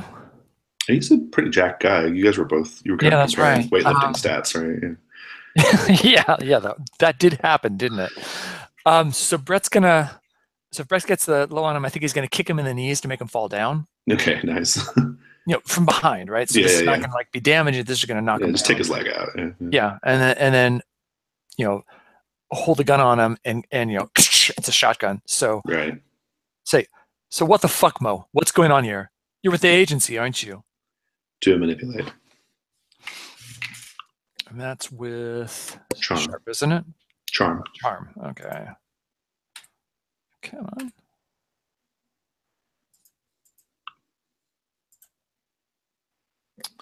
on. That's a 7. Okay. On a 7 and 9, they're going to do what you want, but only if you do something for them right now. Okay, good. He says, all right. Yeah. Look, I'm with the agency, but can we please go into the hallway so that no one sees us out here? Sure. So I'm keeping the gun on him, but yeah, you can go in the little hallway where the like ice machine and stuff is, right? And right. Machine. I'm imagining this is like kind of like an outdoor, like a roadside motel style, right? Mm-hmm. And you go to the thing. He's like, yeah, right. I work for the agency. Okay, like you got me. So why are you here? Well, the agency's interested in this ice cream. Okay, like they just want to know what the deal is with this ice cream. And then the suicide happened, and they sent in Bellefontaine, and I guess I wasn't supposed to say that, but well, that was obvious. But why are they interested in the ice cream? Has something else been happening? I mean, one journalist does not make a case. He's like, look, Brett, I'm only going to tell you this because I know that you used to work for the agency too. Look, long time ago, I don't know, 30, 40, 50 years ago, I don't know. This site was a pretty intense UFO sighting location, all right? Lots of people claim they saw things come down from the sky. There was an incident in 65, an incident, you know what I mean? So this place has been on our radar for a long time, all right? Brett's giving him the one eyebrow raised look like you're shitting me. UFOs, really? Didn't you just fight like a ghost demon a few months ago? And you suddenly have a hard time believing the existence of extraterrestrials? I mean, just in terms of pure probability, Brett.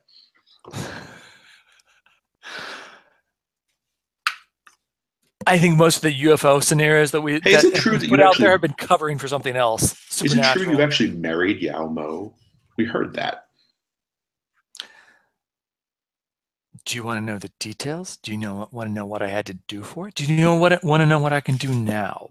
Did you consummate the relationship? How did Dorothy feel about that? Dorothy didn't like it much. Did Yao Mo carry you across the threshold, Brett? He did, didn't he? I think that did happen, didn't it? In a way. Yeah. Where are you going with this? I don't know where I'm going with this. Where are you going with this? Why don't you take a shot? I have a proposition for you. I have a proposition for you. All right. Hurry, though, before Bellefontaine comes out here. Maybe we can do something you can't. Okay, what do you have in mind? Well, it depends what information you already have about this ice cream and what's so suspicious about it. Because we might be able to break into the factory, get something for you. You know, something that you can't do because you're supposed to be all legal. This is all I know. But the factory is bullshit. Okay? Nothing. The factory is bullshit. You got to go further up the road, past the factory. That's where the dream is, right? Interesting. Is it heavily guarded? I don't know.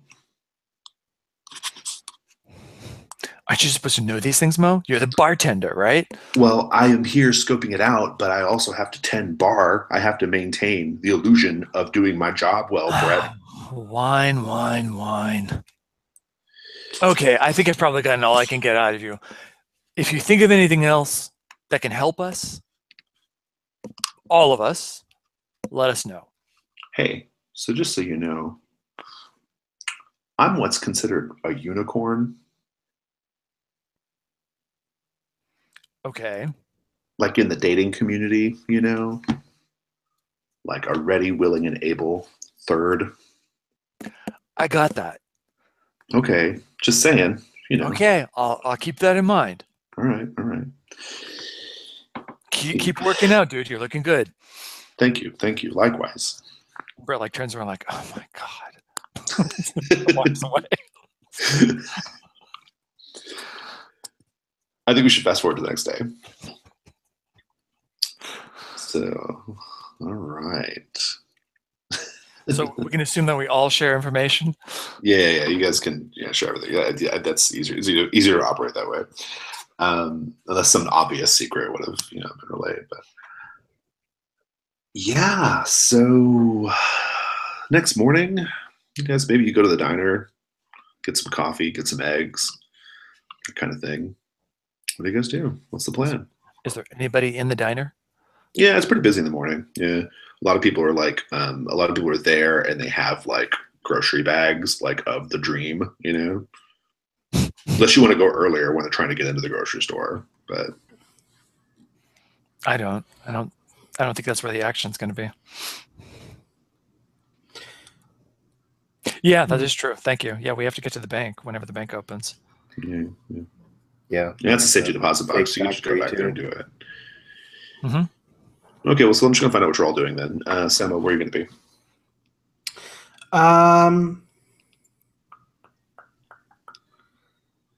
I kind of want to run a little bit more interference with Bellefontaine. Okay. So I think I'll stick around the diner, expecting him to show up at some time to get some more pie and coffee. Okay, sounds good. Jesse, what about you? Is there like a small newspaper or anything here in town? Yeah, there is. I'm gonna go over there and ingratiate myself to whoever is working there and see if I can get into the stacks. And I want to try to go back for the UFO stories. Oh yeah, that sounds good. Read through that. Brett, what about you? I think Brett will want to go to the safety deposit box because he is an expert, so he sort of wants to get as much information as he can before he does anything. Sure. Yeah. Dorothy, what about you? Yeah, I think Dorothy would also want to go to the safety deposit box. Awesome. All right, so let's do that first. You have the key. There's no reason for the bankers to question why you're there. And you pop it open, and there are a bunch of files, and there's also, curiously, there is a cassette tape, a single of Motley Crue's Dr. Feelgood. So there's some notes and some papers and a cassette tape. Brett says, I know what we're listening to on the way back. That's it. And you can take those things and gather them up. Nobody's going to question you, and go back to the hotel or whatever. Jesse, you go to the newspaper stacks, which is a good move. You can get in there. You can just say you're a college student or whatever. Just give me an investigative mystery. They have a microfiche, right? Okay, awesome. All right, so 6 and sharp is it 0 or is it 1? 0, 6. So no dice. No dice. Let me take a look at my notes real quick.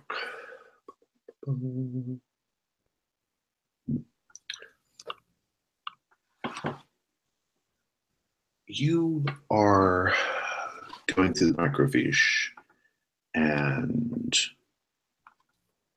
scanning through some things or whatever. That's all going fine. Are you interested in a particular year? Is 65 a particularly interesting year? 65.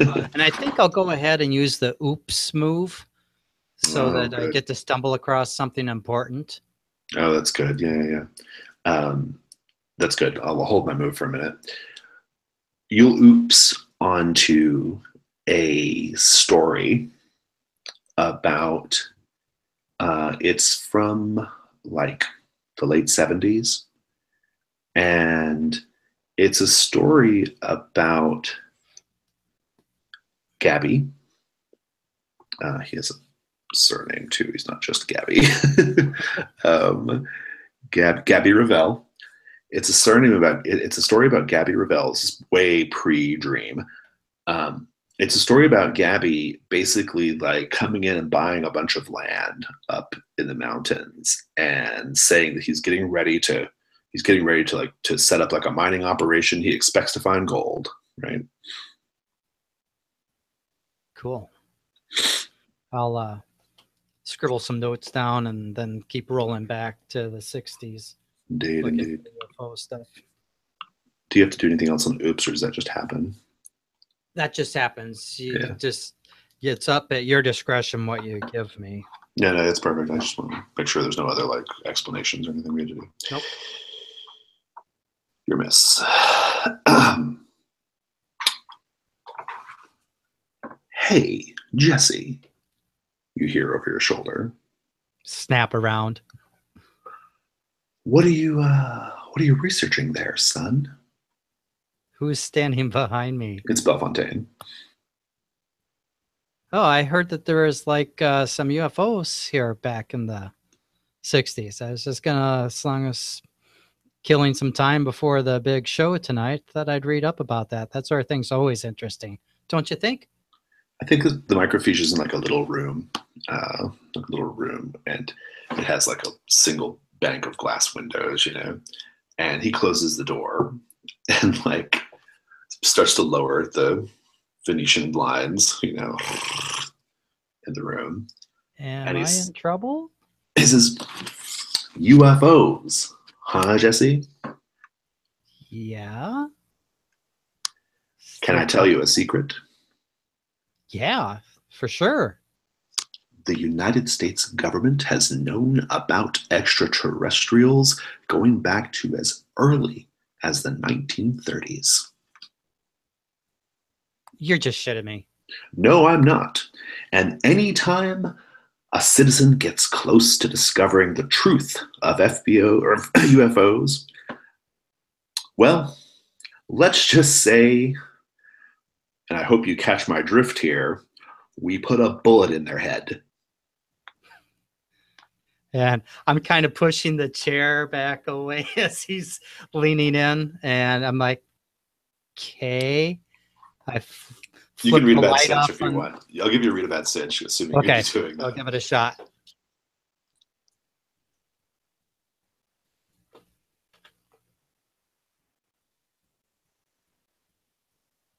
Oh, snake eyes. Might be a good time to spend a luck. You can spend a luck. You have 7 to bump it up to a 12 plus if you wish. Or you can take the XP. It's up to you. Was I supposed to start with some luck? I missed. Yeah, you have 7. You start with 7. You have 7 over the life of your character. Yeah. Okay, so. It says 0 there. We should be counting down from 7. Yeah. So. Okay, so what's the mechanic? Is that a roll again, or I just spend them all? You just spend it to basically. So there's a couple things going to happen. He's going to take out a gun and shoot you in the head. So you can spend the luck. You can spend the luck to negate the harm, in which case you still get your XP, or you can spend the luck to get a 12 plus. Those are your options. If you negate the harm, he'll think you're dead. Yeah, I'm gonna go with that. Okay. As much as I love this shirt, he can go ahead and shoot a hole in it. Yeah. I think he just pulls out the gun. It's dark, right? It's fairly dark in there because he lowered the blinds, and he's got like a silenced revolver, and he just, and you kind of crumple down to the ground or whatever. And while you crumple down on the ground, when he thinks you're dead, he actually hunkers down next to your body. And he like pushes your hair back and strokes your cheek and says, "You were a very, very beautiful young man, weren't you, Jesse? What a shame it had to end like this." And he kind of like, strokes your hair and takes a little minute. And then he stands up and he leaves. Awesome. Samo. Eventually, Bellefontaine does show up. Yeah, sure. He says, Samo Wu, I keep running into you, but I guess this is a two-horse town, huh? Still seeming that way. Hey, have you tried the peach? It's a good contender. Particularly fond of the peach. I think it's because they're not in season, Samo. A peach pie is better for the summer. That's what my mother used to say. Peach pie in the summer, rhubarb in the spring. I'll have to take a note of that. So, how you doing, Ed? Can I call you Ed? You can not call me Ed. You can call me Special Agent Edward Bellefontaine. And he sits down, says, Samo, I saw you in the parking lot last night. Well, that wasn't you. That was Brad, wasn't it? He might think it was you, though. I saw you in the parking lot last night, and looked like you were having some pretty heated words with a gentleman out there. Anything you want to tell me about? Well, can't say I remember that happening, but you know, there is another Chinese man in town. From a distance, I won't hold it against you. I've been looking for an old friend of mine, Mo. He works at the Red Rover. I know him well. Yeah, we're friends back from Little Shanghai. And how interesting. You know, some stuff went down. He got out of town. I kind of got out of town for a while too. So just thought it'd be good to check up on him. And you ended up in White Spray, Colorado. What are the chances? You know, I was asking myself the same thing. Strange world. Strange world. Fortunately, my investigation is almost over, and I'll be going back home to enjoy the company of my wife and 3 children. How much longer do you plan on being in town, Samo? Sorry, kind of lost your connection there. What did you say? So he asked, how longer do you plan on being in town? Oh, well, you know, I'm kind of here with my friends, you know, and they're real tourist types. Me, I get a postcard and I'm ready to go.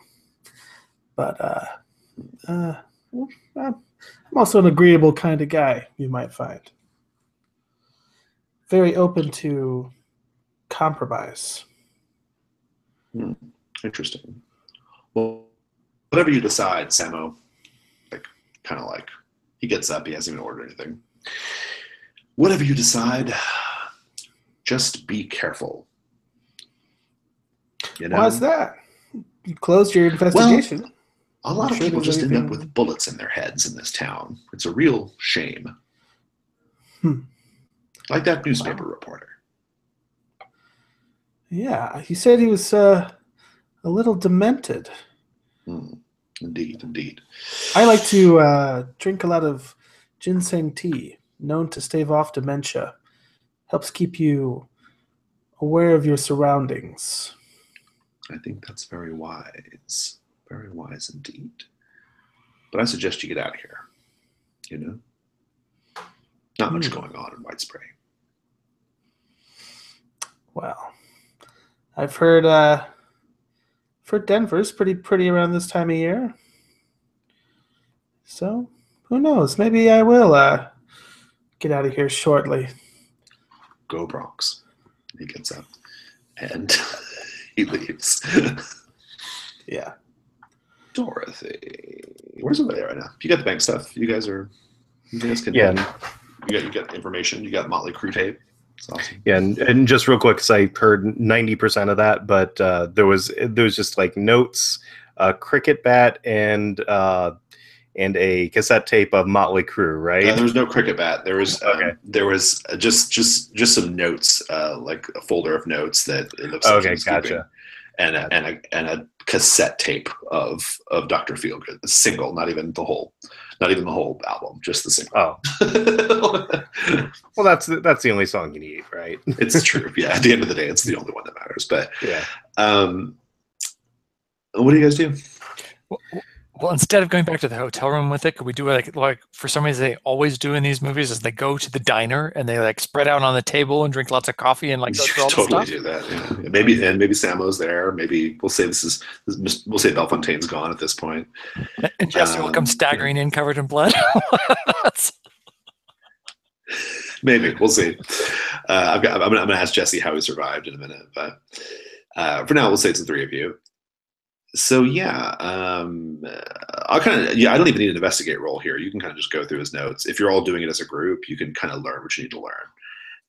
And essentially, what you learn is he's got a map to some kind of it looks like a drawing of like a dig site, okay, in the mountains. And then he's got a lot of notes about confirming a lot of things you guys have learned so far. Like the factory is not functional. Like there are workers, but they don't do anything. Like they just roam around looking like they're doing something. And yet trucks do leave the gate down to the Piggly Wiggly to offload their dream. And he has notes that say it looks like they're getting ready to take this wider to wider distribution. And that, I guess the last big piece of information is he scribbles a lot about like, oh my God, it won't get out of my head. Why won't it get out of my head? You know, a lot of that. What am I going to do to get this thing out of my head? No notes about the Motley Crue CD or the Motley Crue tape. Nothing there. Guys, I will say this. I will give you this. There's a little note that Dr. Feelgood makes him feel better. When he's playing that, the voices in his head are silent. They're under control. I have a feeling there's something fishy about this ice cream. And didn't you say Jesse ate a whole pint? Have you, has anybody heard from him in a little while? That's a perfect place to cut to Jesse. In the TV show, that's how it would go. Jesse, how'd you survive? All right.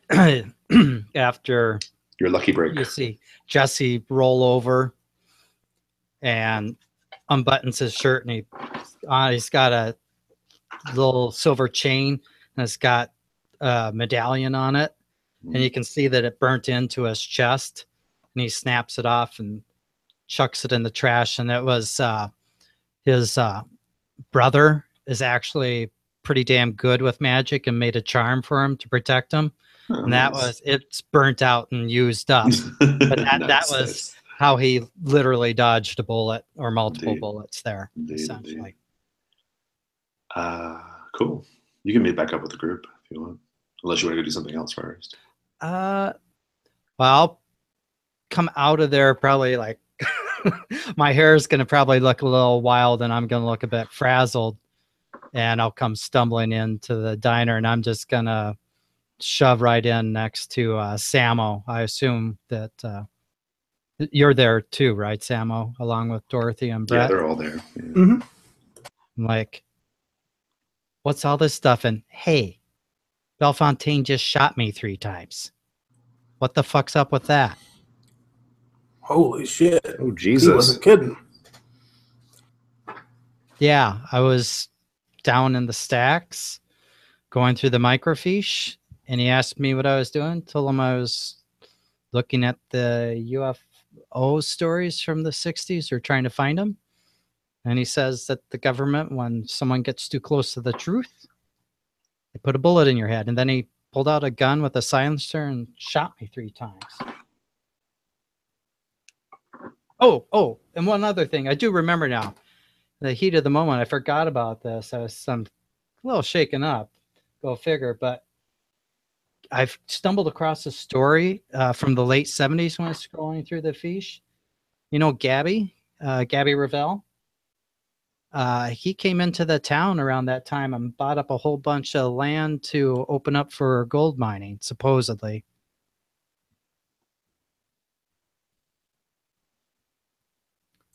So that was my day. How are you guys? That was your morning. I'm going to need a nap or some coffee. Or maybe a strong drink. And I think at this point, like, Brett will pull out like a flask and like pour some whiskey into the coffee and say, "Here, drink this. This'll help." Yeah, thank you. I finished my last bite of rhubarb pie and say, man, I guess I read that Bellefontaine guy a little wrong. Well, we're going to have to deal with him. Yeah. Let's see. Yeah, maybe. I don't know if there's any such thing as dealing with a guy like that.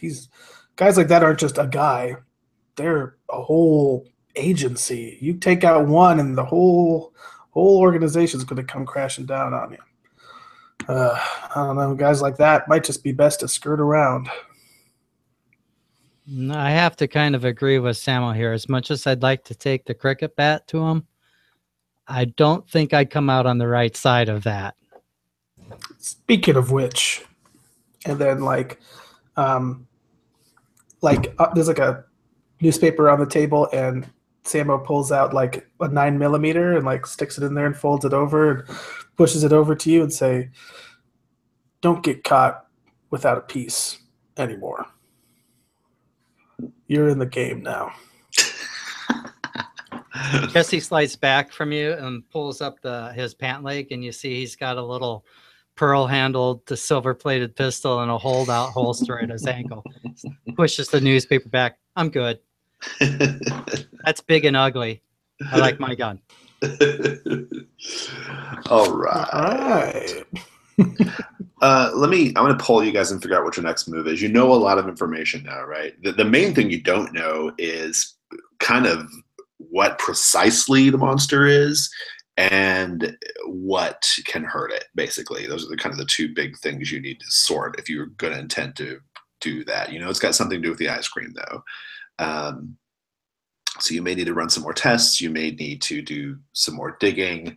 But you kind of know that, like, the factory is a front. There's something going on at some kind of dig site. There is going to be a big dream jamboree later on tonight. That's a thing that's happening. You got a bunch of notes. You know that Dr. Feelgood made Michael Sanders literally feel good when he was having voices in his head. A lot of information. So, what do you guys think is your next? What do you think your next move is here? Well, the first thing is stick the tape in my car's tape deck and make sure that actually is Dr. Feelgood. It is indeed something else. It is indeed. It plays through the whole 3 minutes or whatever, and then it clicks off. Okay. I guess right now I'm having this like flashback to like watching. And I like that because you drive an 85. I like that because you drive an 85 Caprice. You actually are able to play the thing. I was gonna make you guys go get an actual like cassette recorder. Did you see the image of my car, of Brett's car? I did not. No. He might not be able to play a cassette. He might be able to play an 8-deck. Right. Yeah, exactly. An 8-track. Sorry. So yeah. I mean, but yeah, no. It's just Dr. Feelgood. Yeah. I have the sudden urge to be like in Ghostbusters 2, like pour like some dream in a toaster and play Dr. Feelgood and see what happens. But probably check out the factory. Well, but the factory's not where they make it. Yeah, I think the mining property that Revelle bought back in the 70s, which I'm going to guess if we go to like county records or whatever and look at the plats, that we'll see that it's just past where the factory is. Yeah, I think you have the location in Michael's notes. Mm-hmm. So, okay. Yeah, from the journalist. So we share the journalist. Yeah. Okay. Notes. So so this all lines up. So do we just go in a blazing, or do we want to try and like steal some uniforms from the factory or some workers so that we might look like we belong? I like that plan. but I think we Which should one? figure out a way to keep a. I like the uniforms, but Can I ask where you guys are having this conversation? Is this out in public or at your hotel room? it's kind of out in public a little bit. Yeah, we're All right, that's fine. cafe. So, just wanna We're in the confirm. diner, huddled over the things, talking like everybody does in the movies, right? They never get in trouble for that. Just want to confirm. Just want to confirm. I guess we could also be all packed up in Dorothy's car while Dorothy's car while listening to Dr. Feelgood. We can say you listened to that on the way back from the bank, right? I mean, let's say you're in the diner. At a certain point, the girl who works there, her name's Julie. It's starting to be between breakfast and lunch, so nobody's around, And she's like, hey y'all. She's like, we closed down for about an hour before the lunch rush. I'm just gonna lock up so nobody else comes in. You guys are welcome to stay though, okay? I'll be in the back, just so you know. Thanks, hon. And she goes and kind of there's nobody else there. It's just you guys in the booth. And she locks the front door. And then she's like, if you need anything, just holler. But I'm technically not on the clock. So, but just holler. She Gotcha. Thanks. goes to the back. And then you guys can continue having your conversation, right? How are we going to keep Bellefontaine off our tails? That's the last person I want to run into at this alien ice cream compound. Maybe we don't keep him off our tail. Maybe we lure him to follow us and deal with him there. Got a crazy look in your eye, Brett. I'm going to let you take point on that one, Brett. While you guys are having this conversation, you hear a struggle in the back. A muffled scream, some things getting knocked around. I think Brett will look at Samo and say, sounds like we might get to try some of our moves. Where do you think I have room for my sword in this booth? I was going to ask you the same thing. I wanted to see. Jesse, this is when that piece is going to come in handy. Oh, awesome. I've been waiting to use this. Pull it out. So the noise is coming from the kitchen? Yeah, like the kitchen, break room, the back. Are there two doors going that way? Sure. So I'll go right, you all can go left, or however else you want to split it up. I'll be right behind you, Samo. Alrighty. And so I think Brett's going to pull out his shotgun. Because he's got his duster or whatnot. You said it was cold, so this works. Who's in the lead here? What's going on? There's just two of you, I guess. One of you can do a read a sit. One of you can do read a bad sit, the other can aid the other person if you need. Oh, crack the door open and take a look? Yeah. Okay. Yeah, you just bring a door. You want to just burst in there? That's fine too.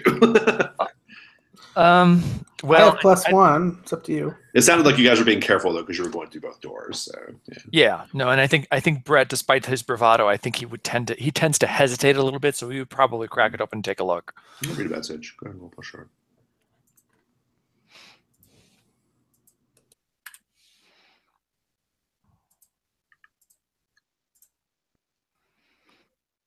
That's a 9.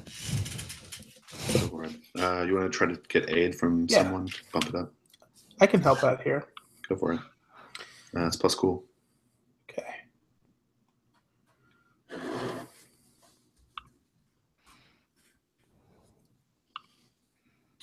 Seven. Okay, that bumps it up. Go ahead, Brett. Okay, so I get 3. What's my best way in? I guess the question is, how should I best enter is probably the way to interpret it. You hear, I'll tell you, as you're going in, you hear sound coming from the walk-in freezer. The walk-in freezer door is swung open. Oh, interesting. Okay. And are there any dangers we haven't noticed? Yes. There's some kind of sound coming from the walk-in freezer. You don't know what the deal is there, but you hear some kind of commotion, some kind of sound. out of the corner of your eye, near what must be like a, I don't know, like a little closet nook where the employees put their coats and stuff, you know, you see a guy who's wearing blue overalls, and he's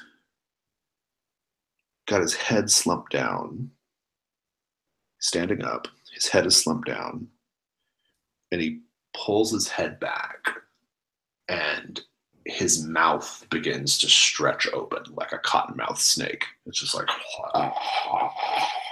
that's just stretched like taffy. Brett's gonna say, "What the hell?" and just shoot it. Nice. You blast him, and like he goes flying forward. A big, huge chunk comes out of him, but it's not blood. There's white, a big, roiling, like white glob coming out of his body. Damn, he's a marshmallow man. There's a big, nasty glob of white stuff forcing its way out of the hole that you just blasted into the sky. It moves, and it's undulating and slithering like across the floor now. What do you guys do? Let's talk about Sebo. What do you do? Let's roast it then. So we're in like a kitchen. So Yeah. I'm sure there's some way for me to do a grease fire or something and light this blob on fire. Yeah, I think that's probably right. You do that. You know, you've seen movies. You know how this goes. You are blasting it with, like, I think you've got like you throw some oil on it or whatever, or some a grease, and then light a thing. The grease and the fire just burns, but this stuff is still coming for you. It doesn't seem to be burning it up, and then it flies at you, Samo. It just flies at you and splats onto your body and is trying to force its way into your mouth. What do you do? Actually, I'm going to ask Jesse, what do you do? I hear Jesse go, ah! And Jesse is going to try to, if it's anywhere near his mouth or anything, I'm going to be trying to get it off of his face so it can't force its way down either in his nostrils, ears, or mouth. And that's fine. Give me an act under pressure.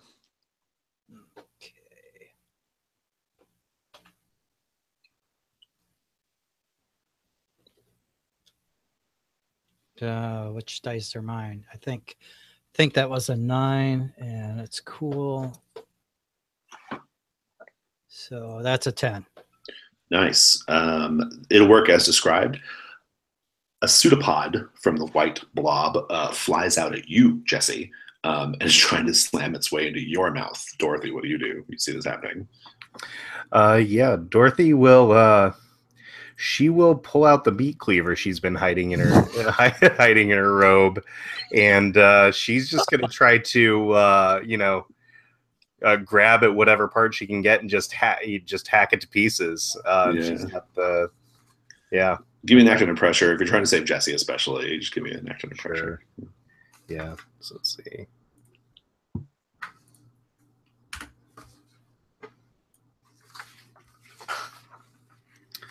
Oh, did I roll 4 dice or whatever? So 1 second. They didn't get cleared if you were.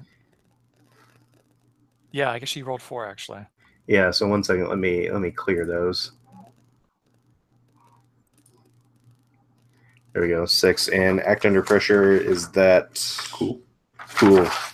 All right. So yeah, that's 6.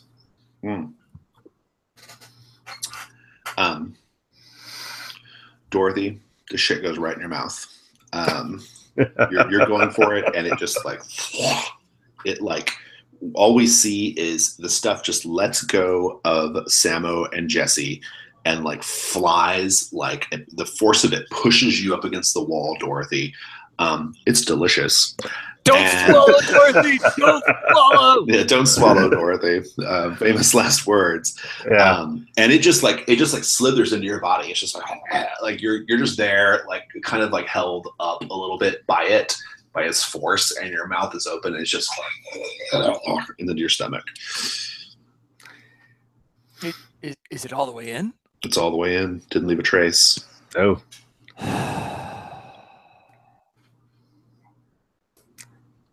Dorothy. And Dorothy, you can hear it. Yeah. You can hear it. You don't know what it's saying. They're not words you understand, but it's with you. Let's take a quick break. 2 minutes.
Chris, did you mark experience for that fail?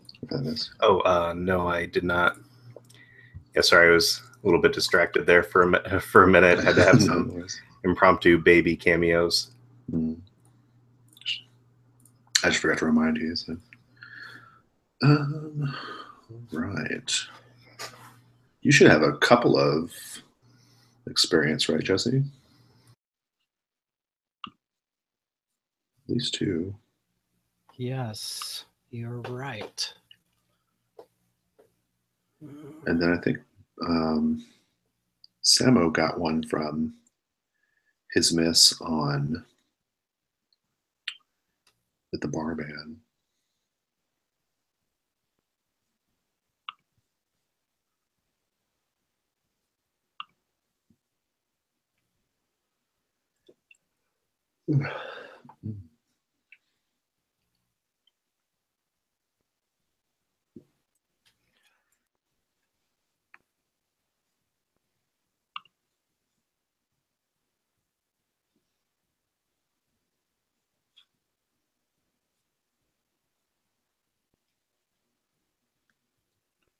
Have you used any luck, Dorothy?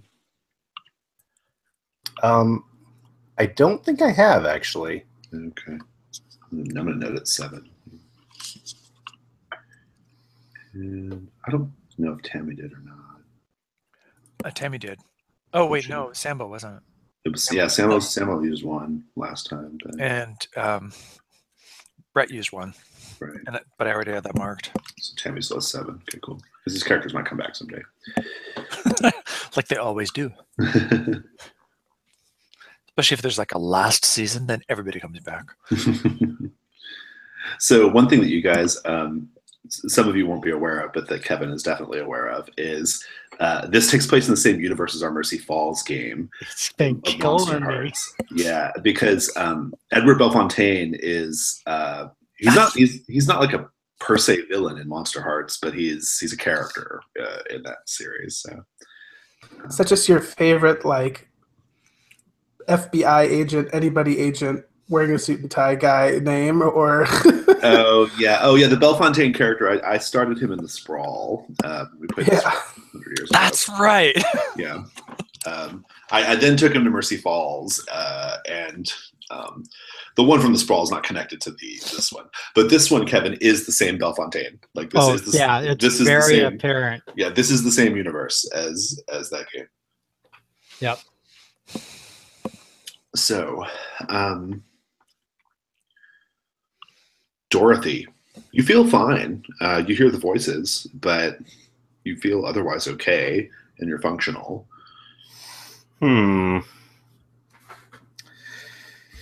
Oh, What do you guys do?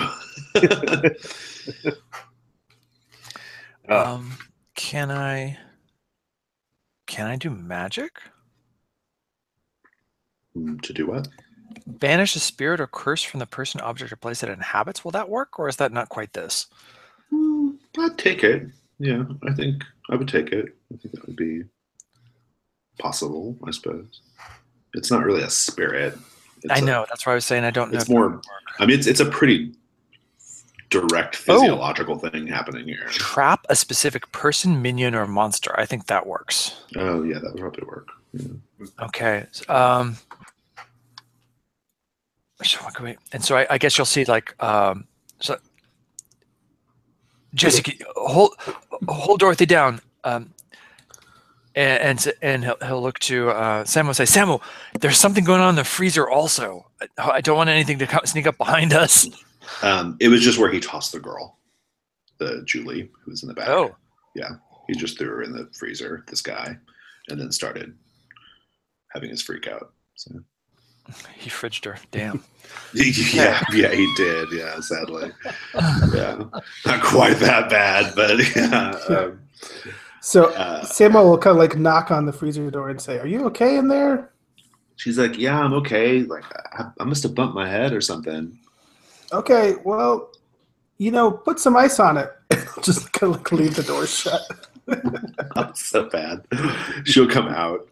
She'll come out and be wondering what you guys are doing. She's like, "What are you guys doing?" I thought I told you to ice that down. She's like, "Oh my God, who's that guy?" And like, because the body's still over there.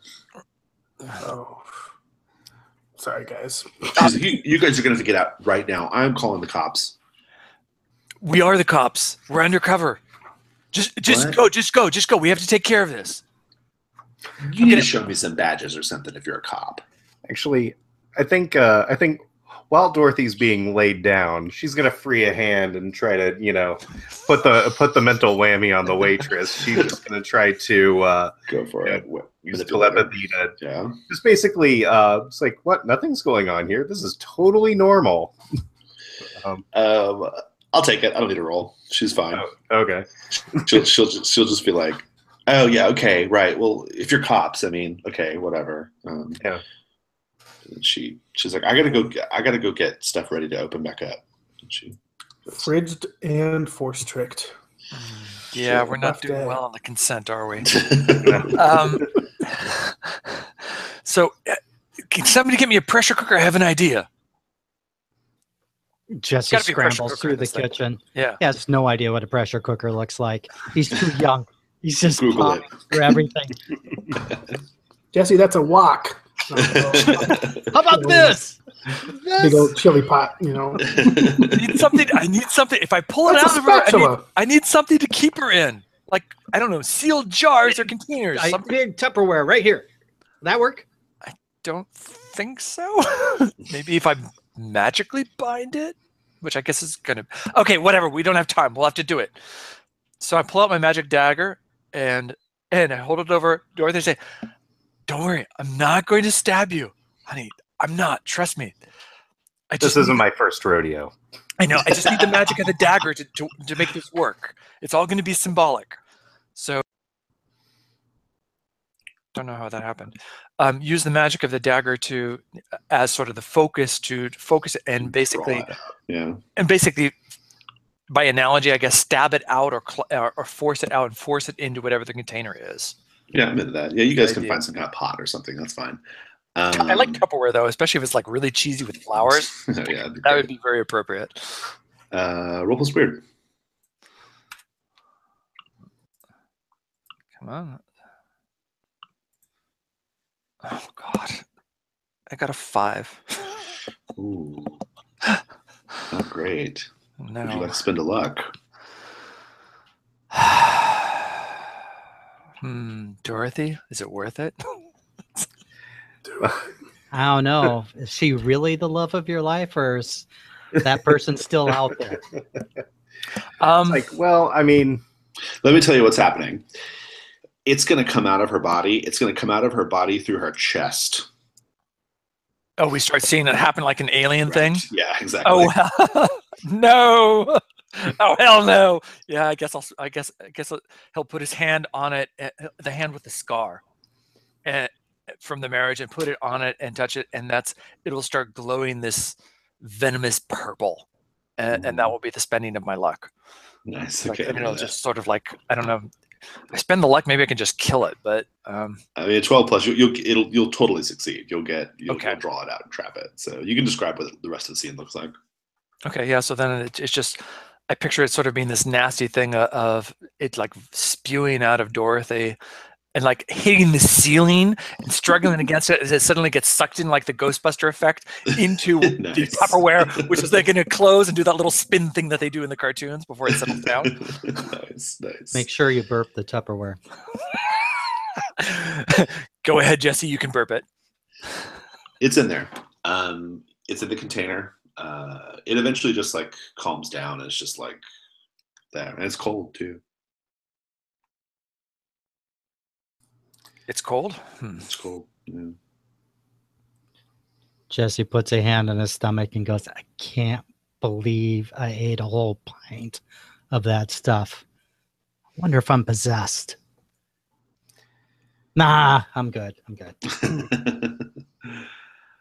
right. So what do you guys do? I guess Dorothy stands up, dusts herself off, and says something to the effect of, well, that reminds me of college, I guess. Take you back to your college days. Yeah. Do we need to, and she will point out do we need to do that to Jesse too? Because he's got, not that much, but he's got some of that in him too, right? Jesse, you feel fine. I feel perfectly fine. I mean, you can do the thing and check me out, but what was it like when it was in you, Dorothy? Did you learn anything? No, just kind of weird and gross and, weird whisperings in the back of your head, I mean, I've been in a cult. This is nothing. This is not my, it's like Brett can attest to it. Like the vomiting up was a little bit weird, but it's just like nothing, not our first rodeo. Friday night at the drive-in, right? I mean, come on. Yeah, this has nothing on initiation. Exactly. Yeah. Right, exactly. I'm up for whatever you guys decide. You're the experts here. Actually, Brett, you're the expert here, right? Well, this doesn't strike me as supernatural. I guess it depends how you define supernatural, but where'd this guy come from? Is he like wearing like the diner cook outfit, or? He does have he has a Dream LLC badge with his name embroidered. Excellent. So we've got John. one uniform. Who's it going to fit? Isn't it shot up with shotgun pellets? Or yeah, it has a big hole in the back, but yeah. In the back or the front? You can patch it up. No big deal. You can make it work long enough. I mean, since all the white goo separated, there wasn't any blood, so it's just got. Yeah, there was no blood. That was the funny thing. His body's like a husk. It's like a weird husk. Yeah. Well, all I know is if we didn't have something dangerous on our hands before, we do now. It looks like guns aren't going to be enough to take it down, or fire for that matter. Work. Yeah. Dorothy, can you? We've got to figure out how to kill this stuff because it's got to be in all these town people. Right. Well, I mean, just to Dorothy's going to look around and look behind the counter of the diner, and she's actually going to sees like the little like tape deck that they've got to play music, and she'll put in Dr. Feelgood and just see what it does. Yeah. As soon as you do that, like the stuff reacts really violently. Like it reacts really violently and begins slamming around inside the plastic container, and Crank up the volume! Crank up the volume, Dorothy! It just slams around violently like a ping pong ball, like inside the container, this blob. And then it eventually just like goes kind of inert, and then it kind of just dissolves away. All right. Well, apparently Motley Crue kills it. That was awesome. You guys get to do stuff like this all the time? Yeah, pretty often, right? Yeah. Yeah. I mean, now that you mention it, yeah. So the agency keeps us busy, keeps us on our toes at least. What do you guys think? Do we hit up a record store? Radio station? Internet broadcasting? well, isn't the thing at the like town square or something tonight? Do they have a PA system we could hook into? There is the big Dream Jamboree. There is indeed. Then we're going to have some more Dream LLC folks out there. Yeah, unless we want to try to do something before then. Well, I guess we'll need some time to get set up if we want to do that. Now, I'm never one to suggest splitting up, but it sounds like we need to be in two places at once. We need somebody at the Jamboree tonight, and we need somebody scoping out those acres. And you need another copy of Dr. Feelgood. Well, I imagine we can just download it to our phones. Yeah. I'm just teasing. Dorothy's like, what? I got this, Dorothy. Yeah, Dorothy probably said, well, we need another copy, and then everyone You else. can keep this one, Dorothy. Exactly right. All right. Well, that's okay. So two of you work the Jamboree, and two of you go to the factory or the dig site, whatever. That's great. Who do you think's gonna? Who's technically inclined, or how do we measure that? I'm not. What's your? Well, you mean as far as the Jamboree goes? I mean, Well, I guess in background, I'm trying to figure out who would be the person most of this group, who would be most inclined to understand how to use like the radio equipment. I imagine that's not too hard. You guys can sort that out, right? I mean, probably. Even then, I would say probably Jesse. Maybe. Yeah, I was gonna say probably Jesse. Yeah. Plus, I think you might want some more rough and tumble people for the going out to the property if you might be confronting people. So Dorothy and Jesse work the Jamboree. Oh, the team's getting back together, Dorothy. Sure, Samo and I can take it. We've been practicing. We should be able to be a great team, right, Samo? Well, I don't know. We'll have to see how well our swords work against a amoeba. Well, maybe we just need to get some Bluetooth speakers and carry them with us. Or that. And blast it as we go. That's an idea. Yeah, Jesse's like, that's totally awesome. Yeah, where can we get a big Bluetooth speaker? Is there a Best Buy? No, not here. The last Radio Shack in the U.S. is. Well, I do have a speaker. I normally use it for when I'm jamming out to my country music, but I guess we can make do.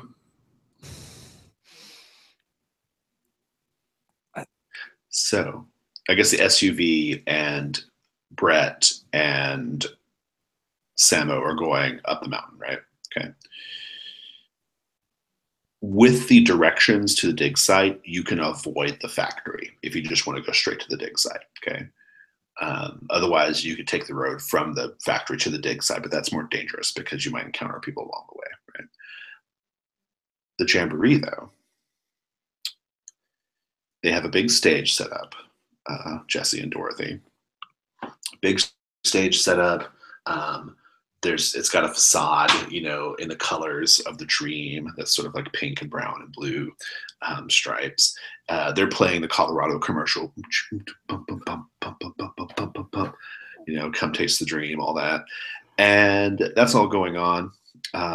Gabby is there glad handing all the people in town or whatever. They've got they got tables stacked up with in pyramids, of dream ice cream. It's been sitting out for an hour. And it's still frozen. All that's going on. They have dancers. They've got dancers going on on the stage. Jillian's bus is on site, is nearby, but they have the roads blocked off, and there's probably a good, I don't know, there's probably a good 300 or 400 people gathered here for this thing, right? At least, maybe more. And everyone's milling around. Everyone's in really good spirits. Dorothy, what do you do? All right. Well, I think Dorothy's gonna, try to blend in with the crowd as much as she can, but kind of scope out the place and see if there's and try to figure out where she can sneak Jesse back to access the equipment. There's a guy. There's definitely a guy there who's the DJ or whatever, he's operating the soundboard and all that stuff. You see him, looks like he's a college kid, maybe some audio visual major or something. There doing his thing. Okay. So I'm going to I think I'm going to motion him down and just say hey, listen, Jillian has heard you. It's a couple of these events, and her agent has heard you, and they think you might have some potential. So how about you come with me, and we'll kind of talk on our way down to her trailer, and I'm just going to try to, lure him down for a few minutes. Yeah.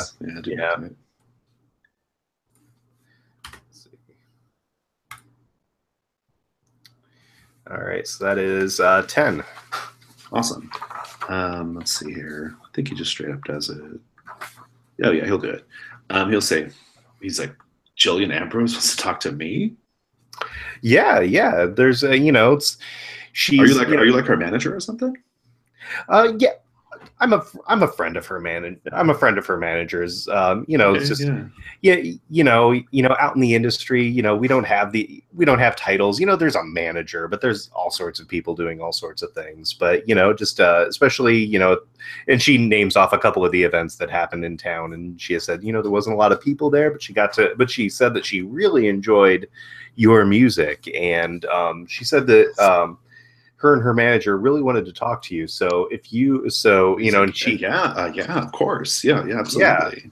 And so she kind of, says, okay, so what you need to do is go over to her trailer. It's like, give them the password, which is foliage, and they'll let you in and you can talk to Jillian. But just, you'll need to say it a couple of times. So, he's hard of hearing, but they need to hear you say it 3 times. All right. He's like, okay, yeah, sure. We wash my stuff. I'll be back in a minute. Oh, yeah. Oh, of course. Well, so now what? So, then I'll get Jesse's attention. It's just like, psst. All right. So, I'll slide back in there and take a look at the setup and see either if there is a cassette deck in the audio stack, or otherwise if there's a place I can jack in a phone so that I can play the. You can find it easily. I don't need to roll, and okay. And Dorothy's got it sorted for you, so you're good. What's your plan now that you have the music cooked up? I just want to. I'm not going to play it yet. I guess what I first want to do is basically get the down low on the crowd that's there and see if anyone's acting weird or strange, or there's like pack behavior. I don't know if it's like one big entity or what. So no, they're acting normal. There's nothing weird about how they're acting. Yeah. So I'm just basically what I want to be able to do is I'll kind of lurk back there, and if the sound guy comes back, if I need to, I'll muscle him out of the way at the appropriate time. So I'm basically gonna lurk and wait for my chance. All right, cool. Now that I know how it works. Yeah. So Brett and Samo, you guys, because you have the directions, you can get to the site, no problem. And you go a little ways up. I mean, you're going pretty high up at this point, and you're at the right place because they have like those big like stadium floodlights like positioned around what appears to be just a great big crater in the ground. There's no one around. Probably anybody who would work here normally is at the Jamboree. Just a big crater. And a fence that like, opens up to look, and there's like a road that trucks come out of or whatever. Are the trucks coming out of it now? You can do a read a bad sitch to see if there's anything you haven't noticed, but yeah.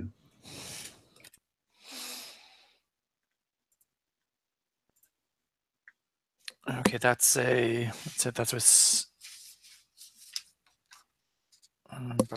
side. Sharp. Okay, Sharp, good. yeah. Then that is a 10. All right, go for it. Are there any dangers we haven't noticed? Yeah. So you and Samo, as you're like, kind of hanging back or figuring out like, what to do, maybe you kind of get high ground or whatever a little bit to see what you can see. The crater is filled, you now notice, it's just a great big massive crater full of this white shit. Just a big pool of it. It's probably the size of half a football field. Brett, I don't think it's like a little like light up Bluetooth speaker. It's like a little LED. You got like one of those little like Bluetooth pill speakers. Right. I don't know if this is going to do the trick.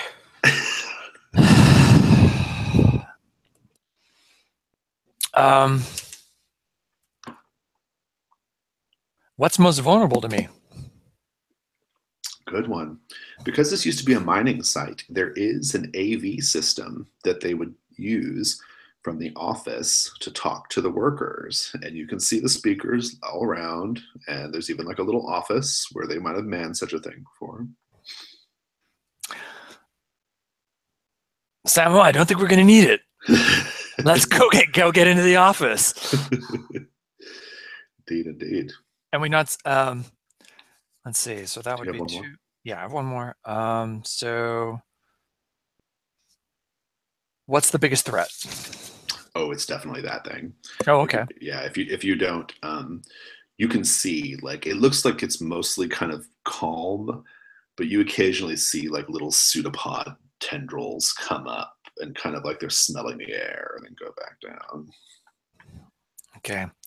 Let's get to it, Samo. All right. I'm gonna come back. You want to go first? I'm gonna come back to the other group. So everyone's gathered. Gabby is ready to, he's like, he does the whole like, tap on the microphone feedback, thing that happens, in situations like this, he's like, and everyone's like, he's like, and he's kind of giving his little speech like, oh, I'm so glad you all joined us here as we get ready to launch our national campaign with Miss Jillian Ambrose and da da da da. It's all going on. Everyone's gathered there, though. They're all in like one place. Big speakers. Audio system. I guess I'll drop those beats. Are you dropping those beats? Okay. Yep. And I'm just going to slide all the sliders up to maximum. And then I realize. Right. Yep. It looks like it's working. Everyone starts to like, they're like, oh, this seems like, wow, like they don't feel good. Or they're like, oh, ooh, clutching their stomachs or whatever, and then it eventually goes into that like faster part, of the song, goes to that faster part. And then the first one you see right in front of you guys, she like just goes and she explodes. Like, oh my God. She's like just a big explosion of like white and flesh and bone goes flying everywhere. They begin popping like fucking just like like just a head flies at you and rolls at your feet, Dorothy, just screaming and wailing and exploding. It's it's a fucking mess, right?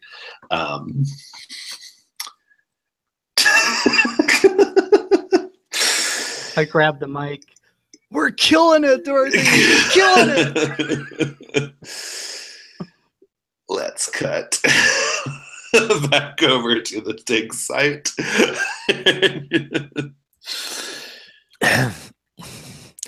So I guess we're breaking into the office where the EV system is. Right. Can't possibly get worse than what's happening in the city. Right. I think Brett's even like, do you think Dorothy's okay? Oh, they're fine. They're fine. Focus. So, yeah. So, basically, the way this works is you can hook up the audio to, you can figure out how to hook up the, play a tape or whatever, or you can figure it out to play the audio on the thing. Basically, what's at stake is it's going to be kind of an act under pressure. And if you hit your roll, no matter what, you're good. But on a mixed or a miss, on a miss, you're not necessarily good. But on a mixed or a miss, the thing definitely fights back. Okay, so you have to cope with it while it dies, right? Because it's a lot. Who wants to do the roll? I can hit play. You can play, indeed. Sure. Indeed. It's like, it's quitting time. Ding. I think what the act under pressure is as you're going into the office, the stuff is like starting to come out, right? The dream is starting to come out and like wants to go up where you're at and stop you or chase you, right? You can see it. You can see it roiling. You can see the tendrils like kind of racing up the side of the hill to the little office. That's the act under pressure. Go ahead, Samo. Ooh, a 4. Do you want to burn one of them luck? Oh, I always burn those lucks. Okay, so you're having a hard time figuring out. Initially, you're having a hard time figuring out which is the right cable or whatever. What's your lucky break? How do you sort it out? Yeah, so I think like gosh, what would this be? Yeah, I think it's like we don't have like it's not connected to the phone, like it's old school. Yeah. But like there just so happens to be like an actual like cassette like tower where people hold their cassettes, and like I fumble and there's like a Dr. Feelgood album in there, and I pull it out and I stick it in there. Nice. And, they just happen to have Dr. Feelgood, which Yeah, they might have. Who knows? it's like Motley Crue and like it was a really big Foreigner. song in the mid '80s, or big album. So, Yeah. which might have been the last Eagles time this are in was there. used as a legit mining site, right? Right. I love it. It's great. Describe it. You destroy the creature, it dies. Yeah, so like it's just a sea of like milky, white, hot, boiling liquid. And Except cold, but yeah. oh, it's gold? Except cold. Oh, right. Yeah. Cold. And I think like it, like you see it like all kind of coalesce into one giant pseudopod, and like it goes up to the window and kind of splats and drags down, and then just Nice. sort of Nice. dies off. I love it. Nice. Back at the town, will you stop playing the song, or are you just going to let everyone blow up? It'll happen in seconds. The choice is yours. It might be best to let everybody die. I don't know. I'm not sure what the calculus is here. But I look out at Dorothy and I'm kind of like, shouting the mic, keep going. Thumbs up, thumbs down, Dorothy. Yeah. Dorothy just lights a cigarette and is just like, might as well keep going. Push another slider out the way. Hail Satan. And in the end, the only people standing on stage, there are 5 of you. The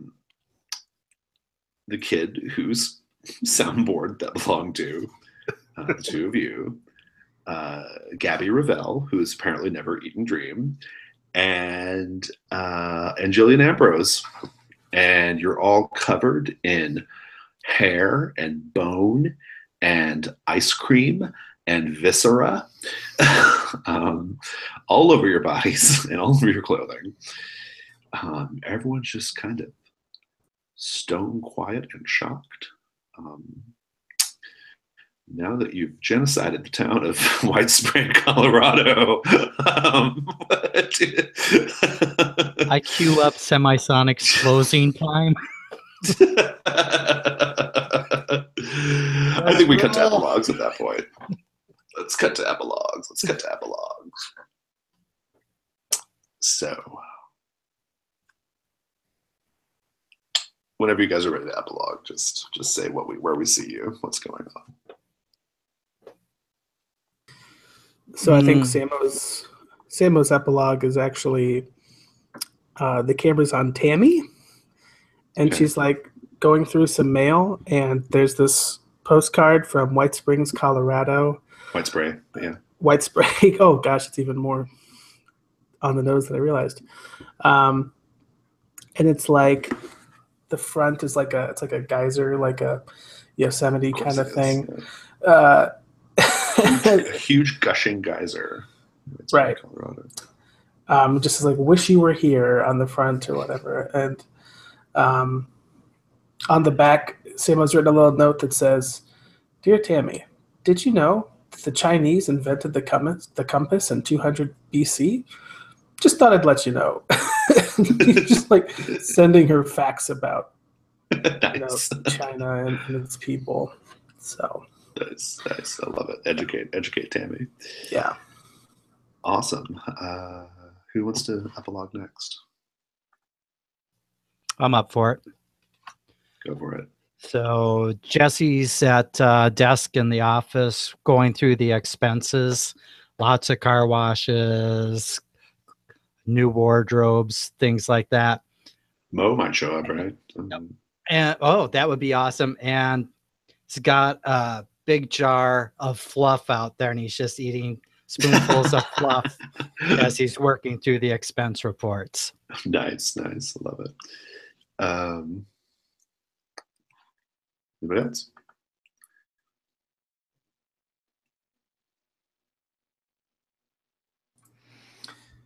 Sure.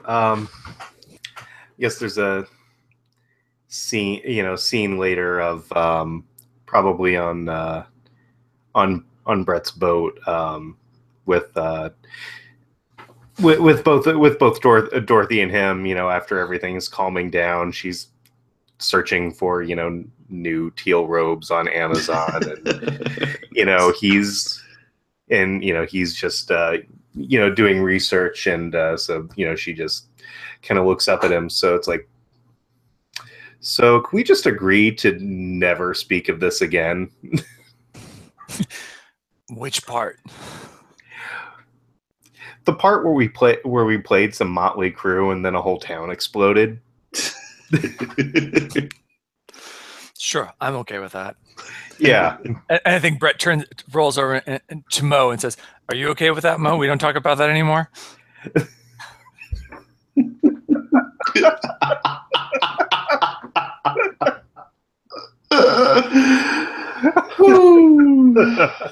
I'll give you the unicorn salute. And call it a day. Is that your same epilogue, Brett? I think that does. It's hard to top that. Yeah, you're not going to top that. Yeah, you're not going to top that. Or maybe you are going to top that. Oh, all right. Hey. Okay, great. That was super fun. I was just gonna suggest that if you guys want to jump over to Discord chat, we can to debrief. I'll leave it up to you guys. Otherwise, I will just say it was really fun. Super enjoyable, fun session. I have nothing else to say or add to anything except we should do the end of session, I suppose, right? Give you guys some XP. You got at least 2 of the answers, so you guys can mark 2 experience points. So, or you got at least 3 of the answers, so you can mark 2 XP. And yeah, I think we're. Oh, and Samo, we noted that you didn't mark a couple that you'd gotten one at the bar right before the commercial popped on. Yeah, I think I did mark that one. Yeah. When we were on break, we noticed it. It leveled me up, so I just dropped it back down to 0 and took a new move. Oh, got it. Oh, okay, I didn't know that. Cool. Any questions before we jump off? Is anybody going to go to the Discord?